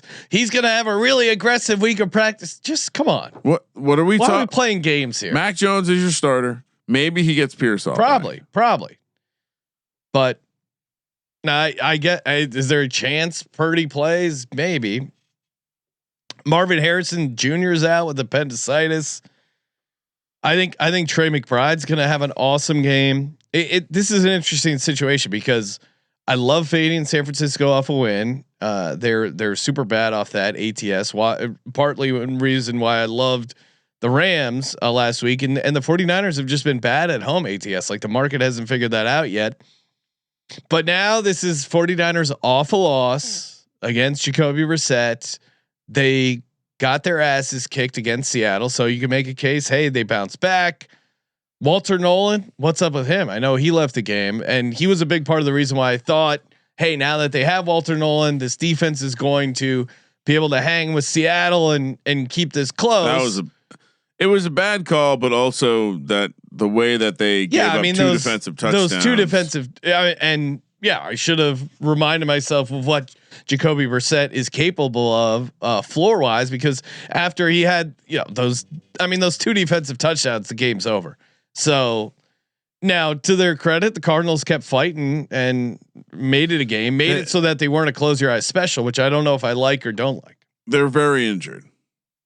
They're somehow way more injured than the Niners. Yeah. I mean, the appendicitis for Marvin Harrison, he's such a big part of the passing game. They're still missing a bunch of the secondary. Mac Jones will have success. Yeah, I think Kittle probably have. I'm a Cards guy, but this is, I mean, like you mentioned, they have 15 guys on the injury report. Yeah, I'm taking the Niners here. I don't love it because I don't, again, them as a division road favorite here is a little crazy, but then maybe the Cardinals bounce back. But the Nolan injury to me, that hurt them. No Marvin Harrison, that hurt them. Their secondary, it seemed like we were going to get some of the secondary back, and then later in the week, the injury news didn't break our way. So yeah, give me San Francisco laying the 3. Kramer. I'm also on San Francisco. I unfortunately they're just too hurt. I mean, and if you look at Gannon at the podium and you see his face, he looks like a guy he just looks like a guy who he's about to take an L. Yeah, and maybe he's an interesting bet. If he really is on the block, like on the hot seat, I think him sitting I was just glancing at his press conference talking about Walter Nolan, and he has this look like, fuck. Yeah. This is not going well. And I think we've seen enough from Mac Jones to where we trust Mac Jones to be able to attack inferior secondaries. Yeah. And they'll have a good game plan. I mean, the fantasy community is pointing out that Brian Robinson has better yards per carry and a bunch of other stuff than Christian McCaffrey this year. And so, yeah, they'll figure out. They'll find a way. McCaffrey just a passing back now. Third game in the late window, Baltimore Ravens on their third straight road game, Sean. and catching a lot of action from the public, are laying 7.5 on the road in Cleveland, -400 on the money line. Cleveland +325. 39.5 is the total. We circled this game before the year. We talked about it last week. We talked about it the week before. This is a spot where you circle Cleveland and you fade Baltimore. Third straight road game, Cleveland at home. Just a classic spot. This is a classic spot. Cleveland coming off a loss where they didn't look half bad. You know, a couple special teams touchdowns in the end did them in. I don't know how I know you're more of a Shador guy, but how do you feel about Dylan Gabriel? He sucks, but that was his best performance. On the road, made some throws. Yeah, played well enough to win the game. Special teams can't give up 2 touchdowns. Played well enough to win the game. And guess what, Sean? Didn't throw any interceptions. Guess what we're expecting? Winds coming off the lake. Of up to 40 miles per hour.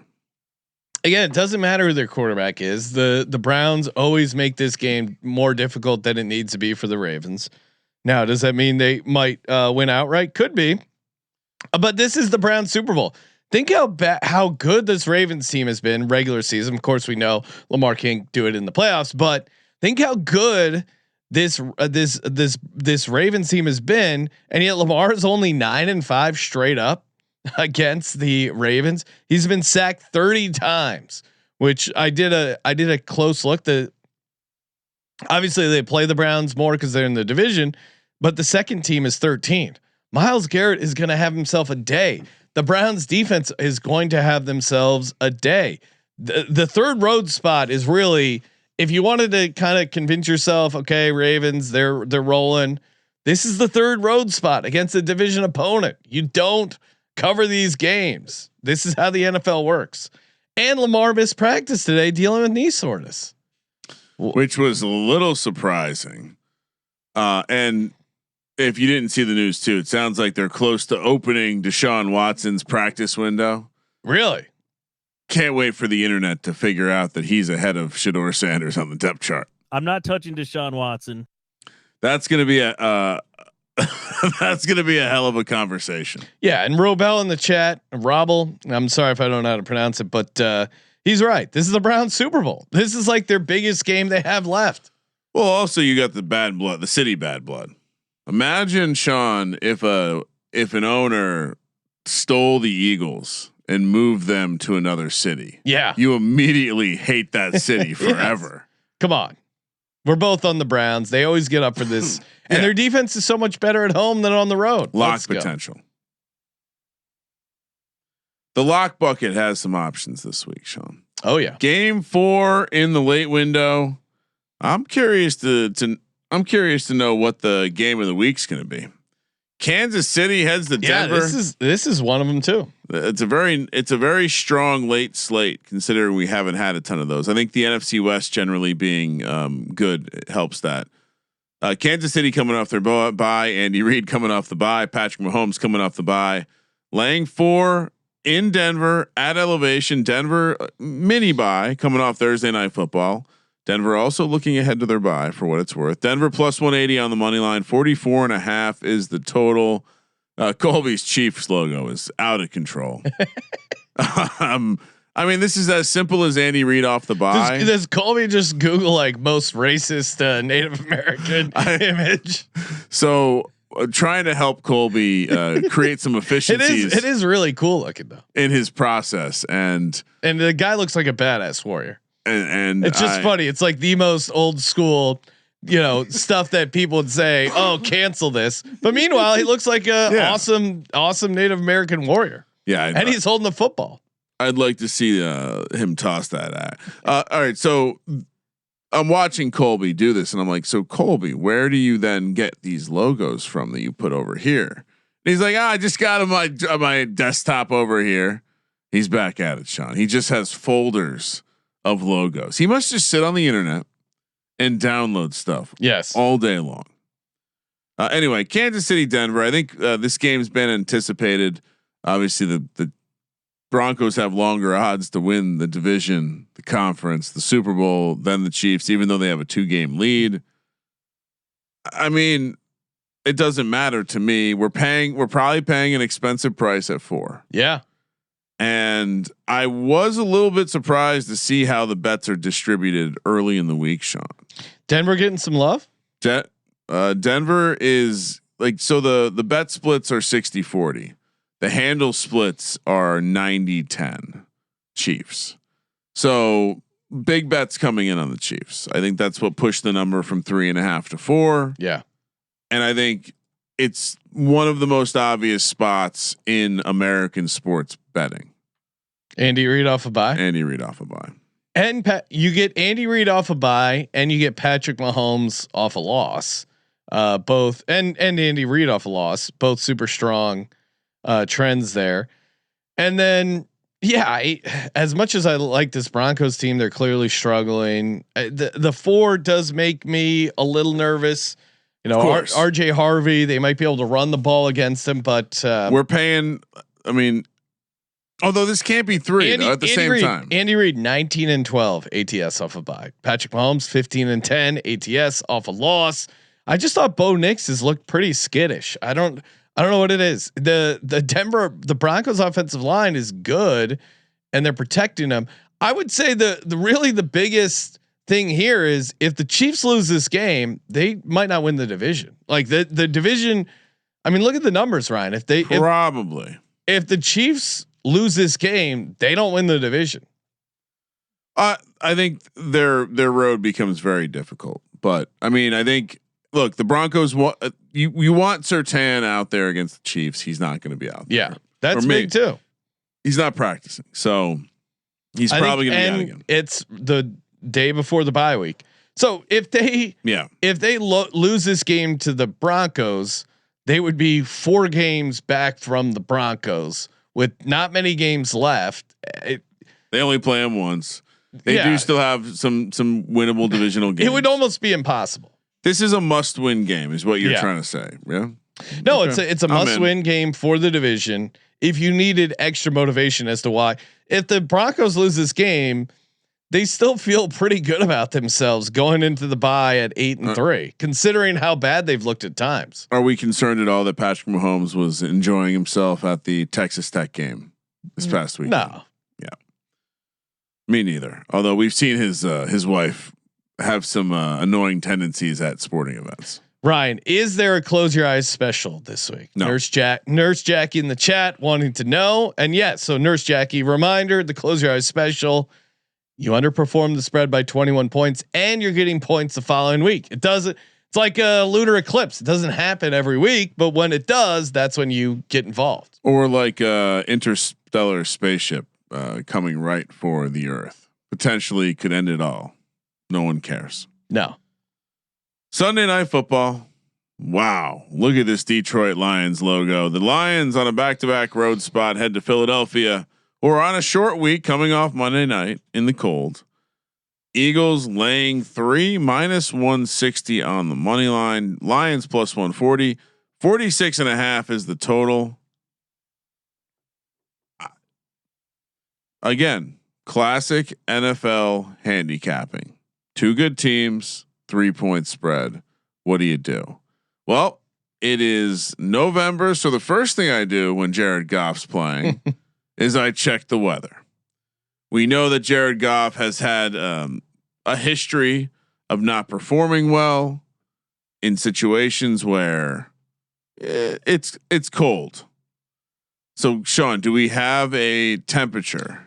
Yeah, I think it's gonna be like low 40s. Nothing crazy. 40 is the line, so it does look like we're gonna stay north of that for now. Wind should be mild. Yeah.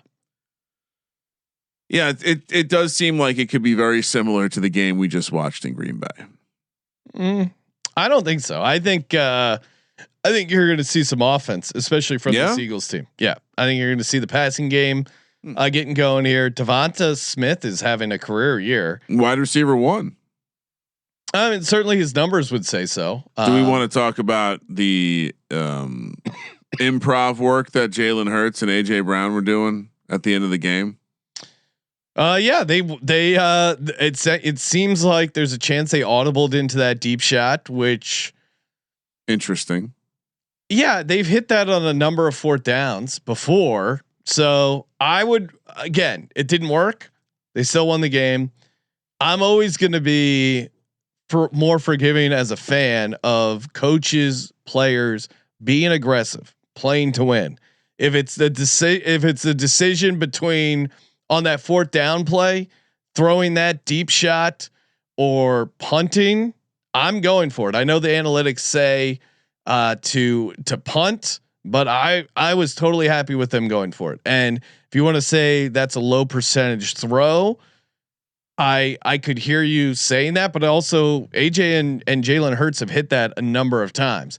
If those two guys are like, hey, this is our time to shine, we're calling our shot, I respect that. Super Bowl MVP, I think he's earned that right to make that call. So would I have called maybe a different passing play if I was running things? Yeah, perhaps. But again, they believed in their ability to hit that play. They saw something there. So yeah, I'm fine with it. I'm fine with them playing to win. I get, but they hit that play fourth down against that wasn't the Giants. Playing to win. That was playing like that was like that. It opened the door for the literal only situation where the Packers could.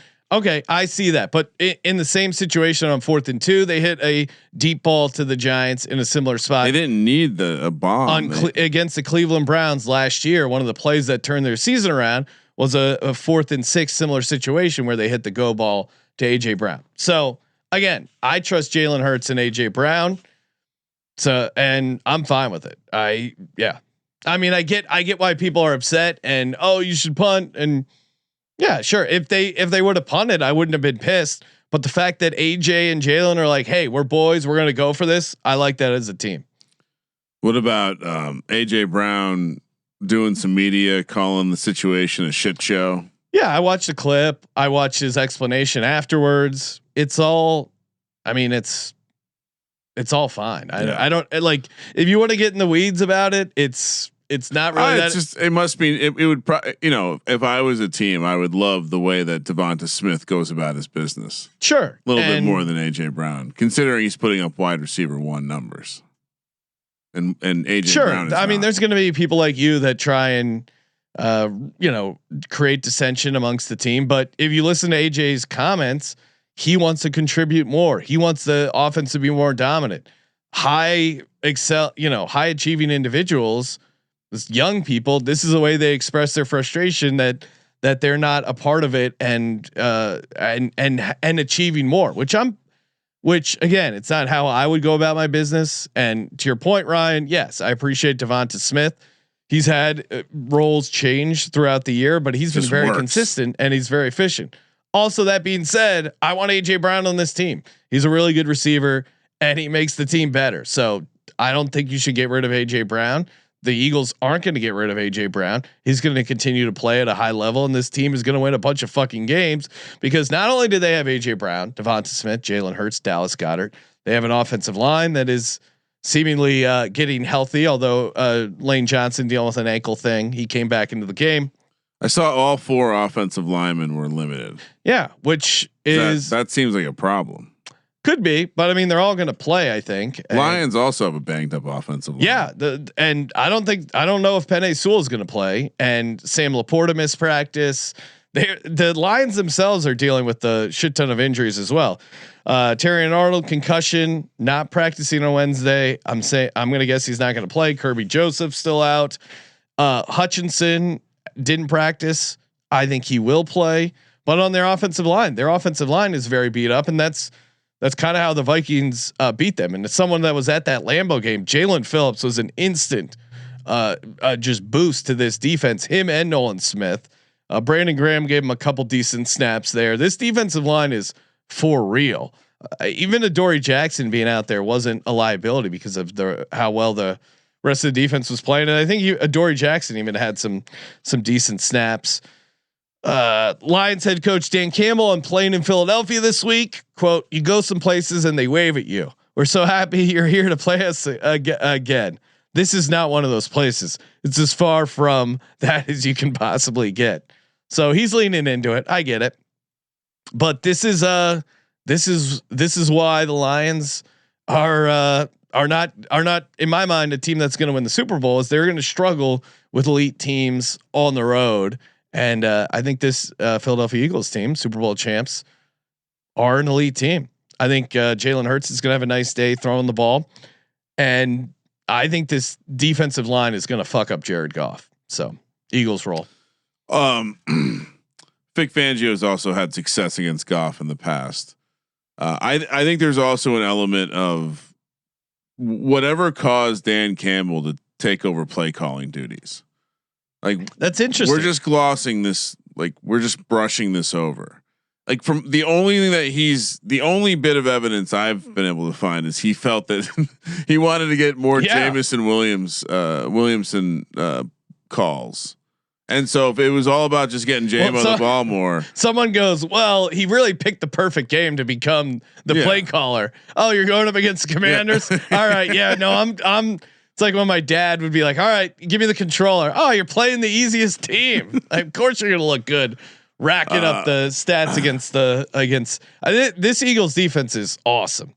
And part of it, I think the ugly offense was some of the weather, which made the game interesting and fun and part of the Lambeau experience. But I really think the Jalen Phillips trade was another great trade by Howie, because now you get him, Nolan Smith back, Jahad Campbell, smash it. I guess I would say, like, I'd slow roll too much of a celebration on him, because the knock on him has not been when he has played. It's that he doesn't string him together.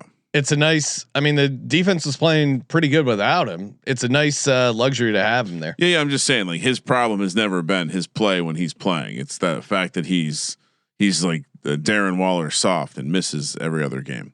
CJ, bottom line bomb saying easy punt decision, literally no other option. Yeah, I totally get that. I'm just saying. So, and then Nick Sirianni lying about him making that call was just covering for the petulant child on the team. I mean, you're the one. It's funny, you always call out other teams as petulant, but honestly, Brian Daboll, very petulant. We're not talking about the Giants. Right now. We're talking about the Eagles. No, we're talking about you calling people petulant. Yeah, which AJ Brown, petulant child. Yeah, I disagree with that. And Aaron Glenn, those are the two petulant children this week. I disagree with your petulant take. I'm saying, as I would have, I probably would have punted there, but I will say this: if you're gonna say, hey, I'm gonna put my name on this, I'm gonna audible into this, go for it, man. I would much rather play for a win than the coward's way out. If the game ends up going differently from there, you would have a stronger opinion about it. Yes, when they win the game, I'm happy. When they lose the game, I'm angry. I would agree with that. Yeah, I'm just saying, if that boneheaded move caused them to lose that game, you would have been pissed. Yeah, but again, I would through the totality of football, I've been on the other end where you played conservative. Yeah, of course, but this isn't playing conservative. This is doing the obvious right thing for the situation. It's like, I hear you, but I think it's a little different. I get it, but also you're getting what, 15 yards of field position, 20 yards of field position versus a chance to win the game. Yeah, you're probably running a little bit more. I just think on a punt, if you're gonna run a play to try to win the game, run a slant, a quick slant to AJ Brown. That's unstoppable. I'm saying they've had a lot of success. Yeah, all right. I mean, I obviously it worked out. I'm just saying, if it didn't work out, you would be pissed that they did it. You wouldn't be respecting it. Dallas, no, I would. I support aggressive mentality overall. Except for with Jackson Dart, you want to put him in bubble wrap because football's dangerous. No, be careful. Like I said, if he's gonna run like that, he's gonna get a concussion and get knocked out. NFL's got the target on him right now. Well, he did. Congrats to Jackson Dart. He set a record for most concussion evaluations by a rookie quarterback. So. Again, just showing you the bullshit of Sean's pro. The league's out to get him. Sean's a big government guy, so he enjoys the way the NFL. I like operates. big NFL coming. The NFL, the CTA operation. I said he can. You still you need to, as a rookie quarterback, as a young quarterback, you need to learn how to run and protect yourself. Football's dangerous. Getting knocked out and fumbling to the Bears and costing you the game is bad football. Yeah, he fumbled. I mean, the play had nothing like this idea that he's increasing his risk having 6 carries in that game, 2 of which he finished with a slide. I think that's my take is that people are out of their fucking mind with this you need to have him do nothing because football is dangerous. It's just a ridiculous take. Cowboys coming off their butt. It is a ridiculous take. I disagree. Cowboys, it's a ridiculous take. Cowboys coming off their bye. You know what? I agree with you. He should be more reckless. That's not what I'm saying. Okay, again, you're approaching this with a wild ass. I'm saying Sean that you're right. Binary approach. Yeah, well, swing the door wide open. You either need to play more recklessly or less recklessly, right? Sure. Okay, I would vote more recklessly. Yeah, no, I'm just saying his level of recklessness is fine. He's playing football. It's a reckless sport. Cowboys off the bye. Everyone's betting on them. They head to Las Vegas to take on the Raiders. Raiders have the mini bye, so this is similar to the Chiefs matchup where you have a team off the bye and a team off Thursday Night Football. Pete Carroll is the third favorite to be the first coach fired at 4-1. We do know ownership there generally cheap. Have heard reports that some of the new money that's entered the organization is willing to part ways with the coach early if needed. Sounds like the Pete Carroll experiment is. They just show all these it's just him wearing 2 gloves. All the Pete Carroll stuff is just him warming up. He just loves being active with the guys. It's almost like an active senior community. Is him living in Vegas? How you get an active lifestyle? I coach an NFL team. I wear 2 gloves. I throw the ball around with some young guys. It's great for my joints. Yeah, I mean Gino. Sounds like, I mean, the way they're talking about Gino makes me think that Gino has a high likelihood of not making it through the game. Really? It's just like, let me see what I wrote. Okay. He feels pretty good with the long week. We're going to have a chance. We're hoping he'll be ready to go. Yeah, this could be a Kenny Pickett game, and that might be the best thing for him. Kenny Pickett over an injured Geno Smith is probably the way to go. And Kenny Pickett in a dome with Brock Bowers, stop it, with Ashton Jeanty against getting the Cowboys defense. I think there's going to be some fun props to be had on this Raiders team. And if Kenny Pickett starts, tune into the prop show or maybe the pregame show. I will be playing some Kenny Pickett rushing stuff because guys like Kenny Pickett who come in, if you recall Kenny Pickett's first game where he came in for blanking who got knocked out of the game, the Steelers. Might have been Fields, was it? Who did they? No, he came there later. I'm trying to think. Whoever he came in for, he ended up getting 2 rushing touchdowns in his first NFL game. And he wasn't even the starter. Someone got banged up, if I'm recalling correctly. Was it a Mason Rudolph? Could have been, yeah. That sounds about right.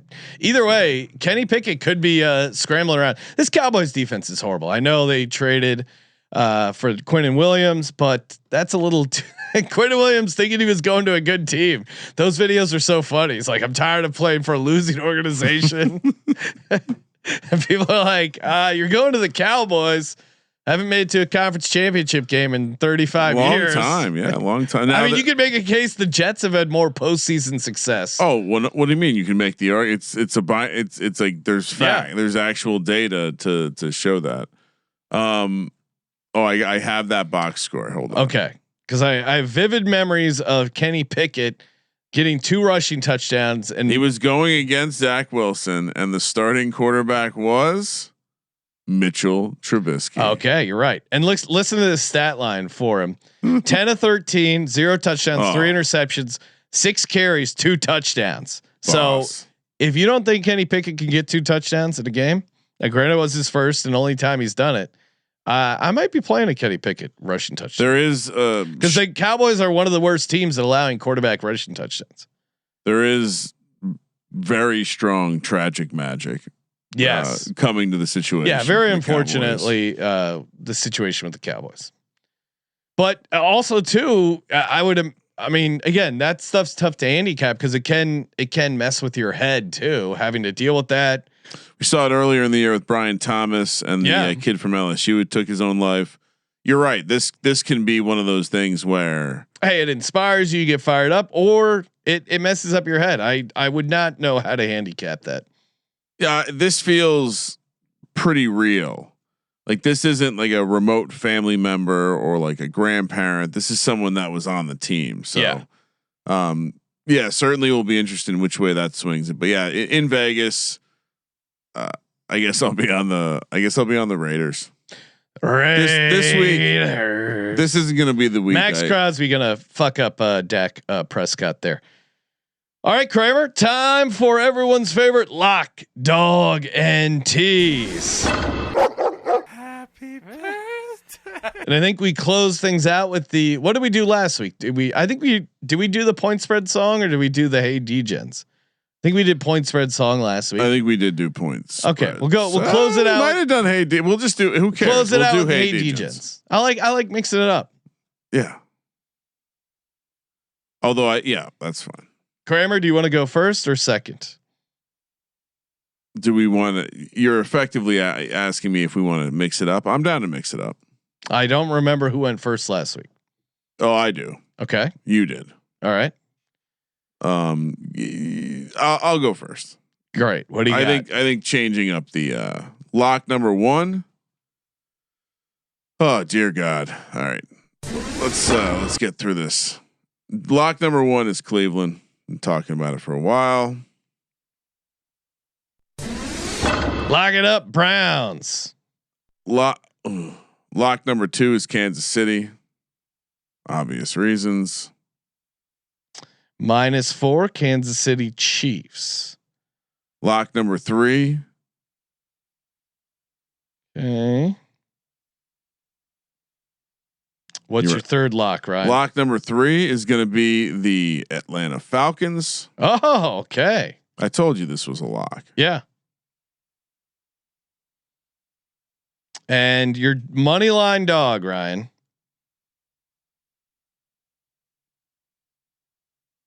Well, I could take Jameis, but I'm not going to do that. I am gonna personally take Jameis, but for my dog this week, and maybe your dog as well, but the Chicago Bears against this. Oh yeah, this Vikings team. I mean, JJ McCarthy shouldn't be laying points. He, by most statistical measurement, is the worst quarterback in the NFL right now, and it's more than 32.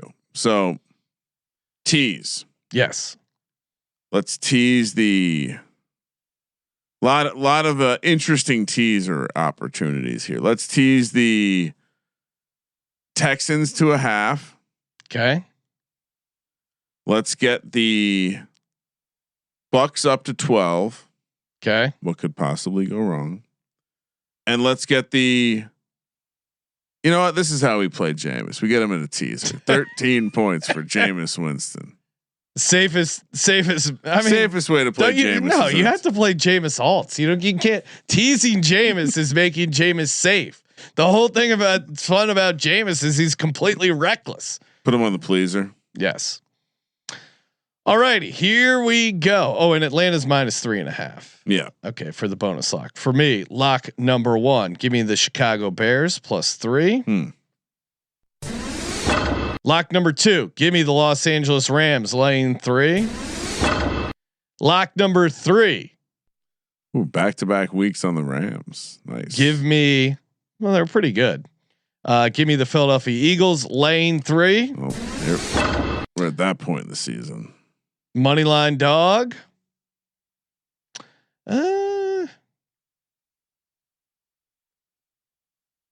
You won't put the Browns as your dog. Yeah, that's pretty interesting. Nah, it involves Dylan Gabriel winning. Yeah.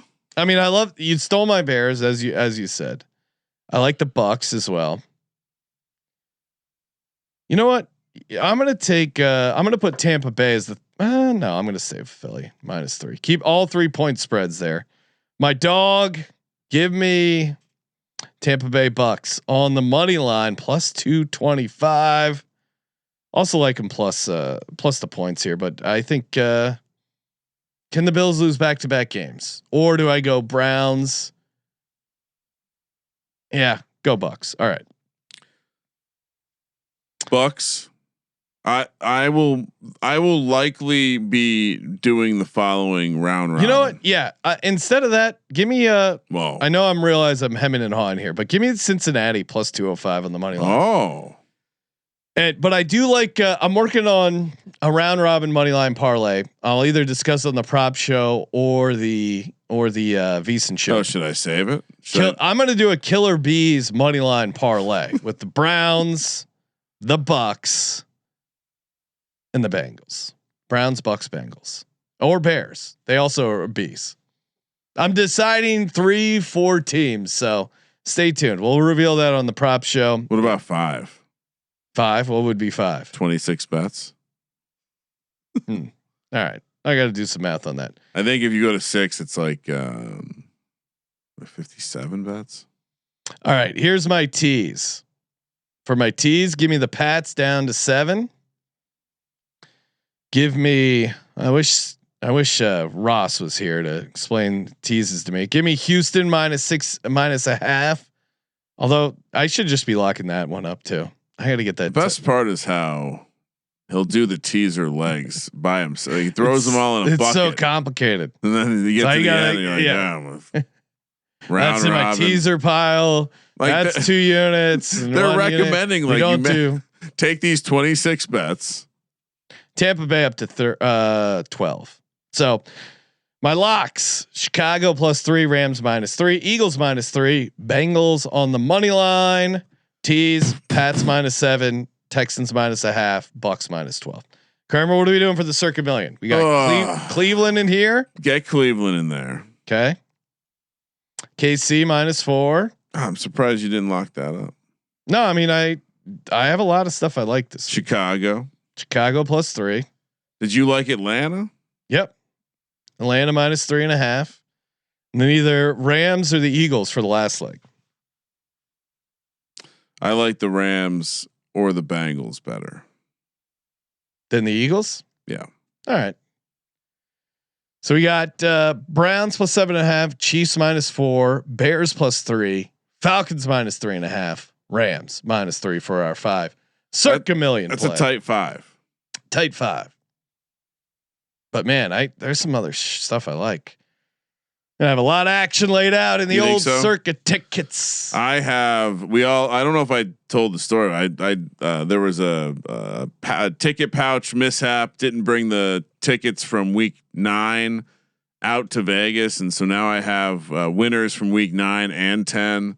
I have a huge marker to deal with. Just a lot of financial transactions, and like you're saying, Sean, there's a lot. I'm gonna have to really be disciplined to find my 7's been a good number for me. Feel like I'm going to end up with 7 sides again, and maybe that round robin. How deep are you going to go with this round robin? That's what I'm saying. 3 or 4 teams. 3 or 4. So I keep going back. Bears, Bucks, Bengals. The Browns Bucks, Bengals, not the Browns. Or the Browns. To me, the Browns are the foundational piece. It's big. It's 325, so you can put it with anything, and you're probably going to be portioned out correctly to where if you do a 3-banger round robin, so you have 4 bets, you're gonna do better. That you're probably going to 2x even with the Bears, if you only hit 1. So that's probably a good spot to be in.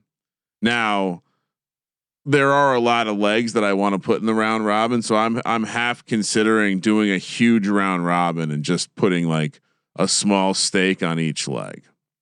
You know, if you have a 57 bet 6 legs, if you have 6 legs, you round robin all the way, and it's 57 bets, and you throw 20 on each leg. That's $1,000 round robin. Shout out to Bottom Line Bombs. That sounds CJ. fun, right? Yeah. Check it in. How did Colby make the Raiders logo look gay? And shout out to Nurse Jackie in the chat. Just started listening to the Patreon episode. So fucking good. Kramer, when's our next episode? It's a good point. We've scheduling. I'm gonna imagine there's a chance we put one in the can before Thanksgiving, but I think it's more likely we have a couple coming out in December. Okay, stay tuned. Always appreciate the support. You guys, let us know what you want to hear about too. We take requests. We have some topics, but it's up to you guys. Yeah, honestly. I would say that historical stuff's always fun to relive. So if there's anything you've been wondering, people like to people enjoyed hearing my stories about living in a youth hostel and my Ford Escort station wagon blowing up. So we ever done a comedy garage episode? I think so, but not just kind of in passing. I feel like maybe we'll do some more deep diving. But again, Life and Times of Sean Green. hit us up with whatever you guys want us to talk about. Appreciate the support on Patreon. Appreciate everyone smashing the 5 stars, telling a buddy, subscribe to SGPN, check out all our great shows. Download the app. The app has all the podcasts or the SGPN network feed that has all our episodes. Wherever you get your whatever you play your podcast, just download the SGPN network feed. Can't miss it. Bunch of great shows. And of course, we'll see you tomorrow. We're talking college basketball, 10 a.m. Pacific. Then we got the prop show with CJ at 2:00. I mean, just firing. And of course, as always, thank you for participating in the Sports Gambling Podcast. Oh wait, stall for a second, Sean. Yes, because Kramer's not. I have so many tabs open. They're so small that I accidentally closed the tab we need open. And shout out to the Bottom Line Bombs, Mac in the Box, CJ Sullivan. We've been going back and forth chirping. We were feeling ourselves, Ryan, after our 7-0 week in the college football contest. I didn't feel like we were chirping that bad, were we? So CJ pulled the clip, shared it on social. Well, bulletin board material for us and for them. I could see why CJ's feeling a little sad about it. Yeah. Well, CJ's still alive in Circa Survivor with his Seattle Seahawks, and you got to be feeling really good if you're alive in Survivor. That last week killed our last entry with Dapsoff. We were on the Panthers, but a lot of entries got knocked out there. Has CJ looked at Survivor Sweat? Yes. I mean, I'm a degenerate. CJ's always looking at his options. If I had to guess, we'll have to ask. It's certainly getting interesting. All right. And of course, as always, thank you for participating in the Sports Gambling Podcast. Oh, Sports Gambling Podcast from Sean Second, the Money Greenies. Ryan, let's eat some W's this weekend. Kramer, let it ride. Hey, DJs, it's time for some football. Who do you like? Shit, I like them all. What type of friend says gamble is a sin? Yo, if you know bet, you know win. Hey, DJs, it's time for some football. Self-control, bro. I just bet it all on Kansas City -10. Shit, I never lose. I just push or win. Parlays, teasers, tons of prop bets. I just bet heavy as fuck on this money line live bet. Got my cigars, my booze, and a bag of edibles. We the real men of D-Gen. This is how we roll. Hey, D-Gens, it's time for some football. Who do you like? Shit, I like them all. What type of friend says gamble is a sin? Yo, if you know bet, you know win. Hey, D-Gens, it's time for some football. Self-control, bro. I just bet it all on Kansas City -10. Shit, I never lose. I just push or win. Score is tied and stakes is high. How's my prediction? It can't be denied. Hoping that this game don't slip away, cause this could be my fucking lucky day. Hey, D-Gens, it's time for some football. Who do you like? Shit, I like them all. What type of friend says gamble is a sin? Yo, if you know bet, you know win. Hey, D-Gens, it's time for some football. Self-control, bro. I just bet it all on the Houston Texans -10. Dude, I never lose. I just push or win. Only tell the wife when I have a big win, but it feels like they're getting fewer and far in between. Meanwhile, I love the Packers to win outright. Plus, I'm triple stacked with them in the Millie Maker tonight. Hey, D-Gens, it's time for some football. Who do you like? Shit, I like them all.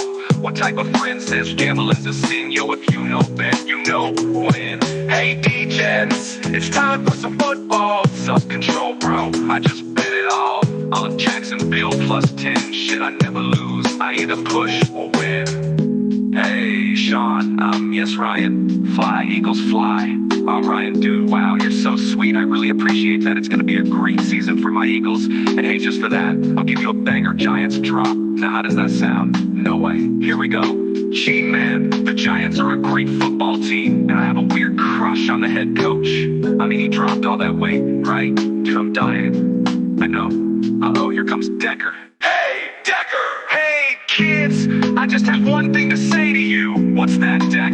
San Diego Superchargers charge. Bro, they not an SD anymore. How many times do I have to tell you? That is a disgusting act. Hey, any of you guys want to toe Alk about disgusting? Hey, yo, how about my pats? Here we go, baby freaking wheel, man. Shut it, Capper. You like that? Careful. Of what? Of all the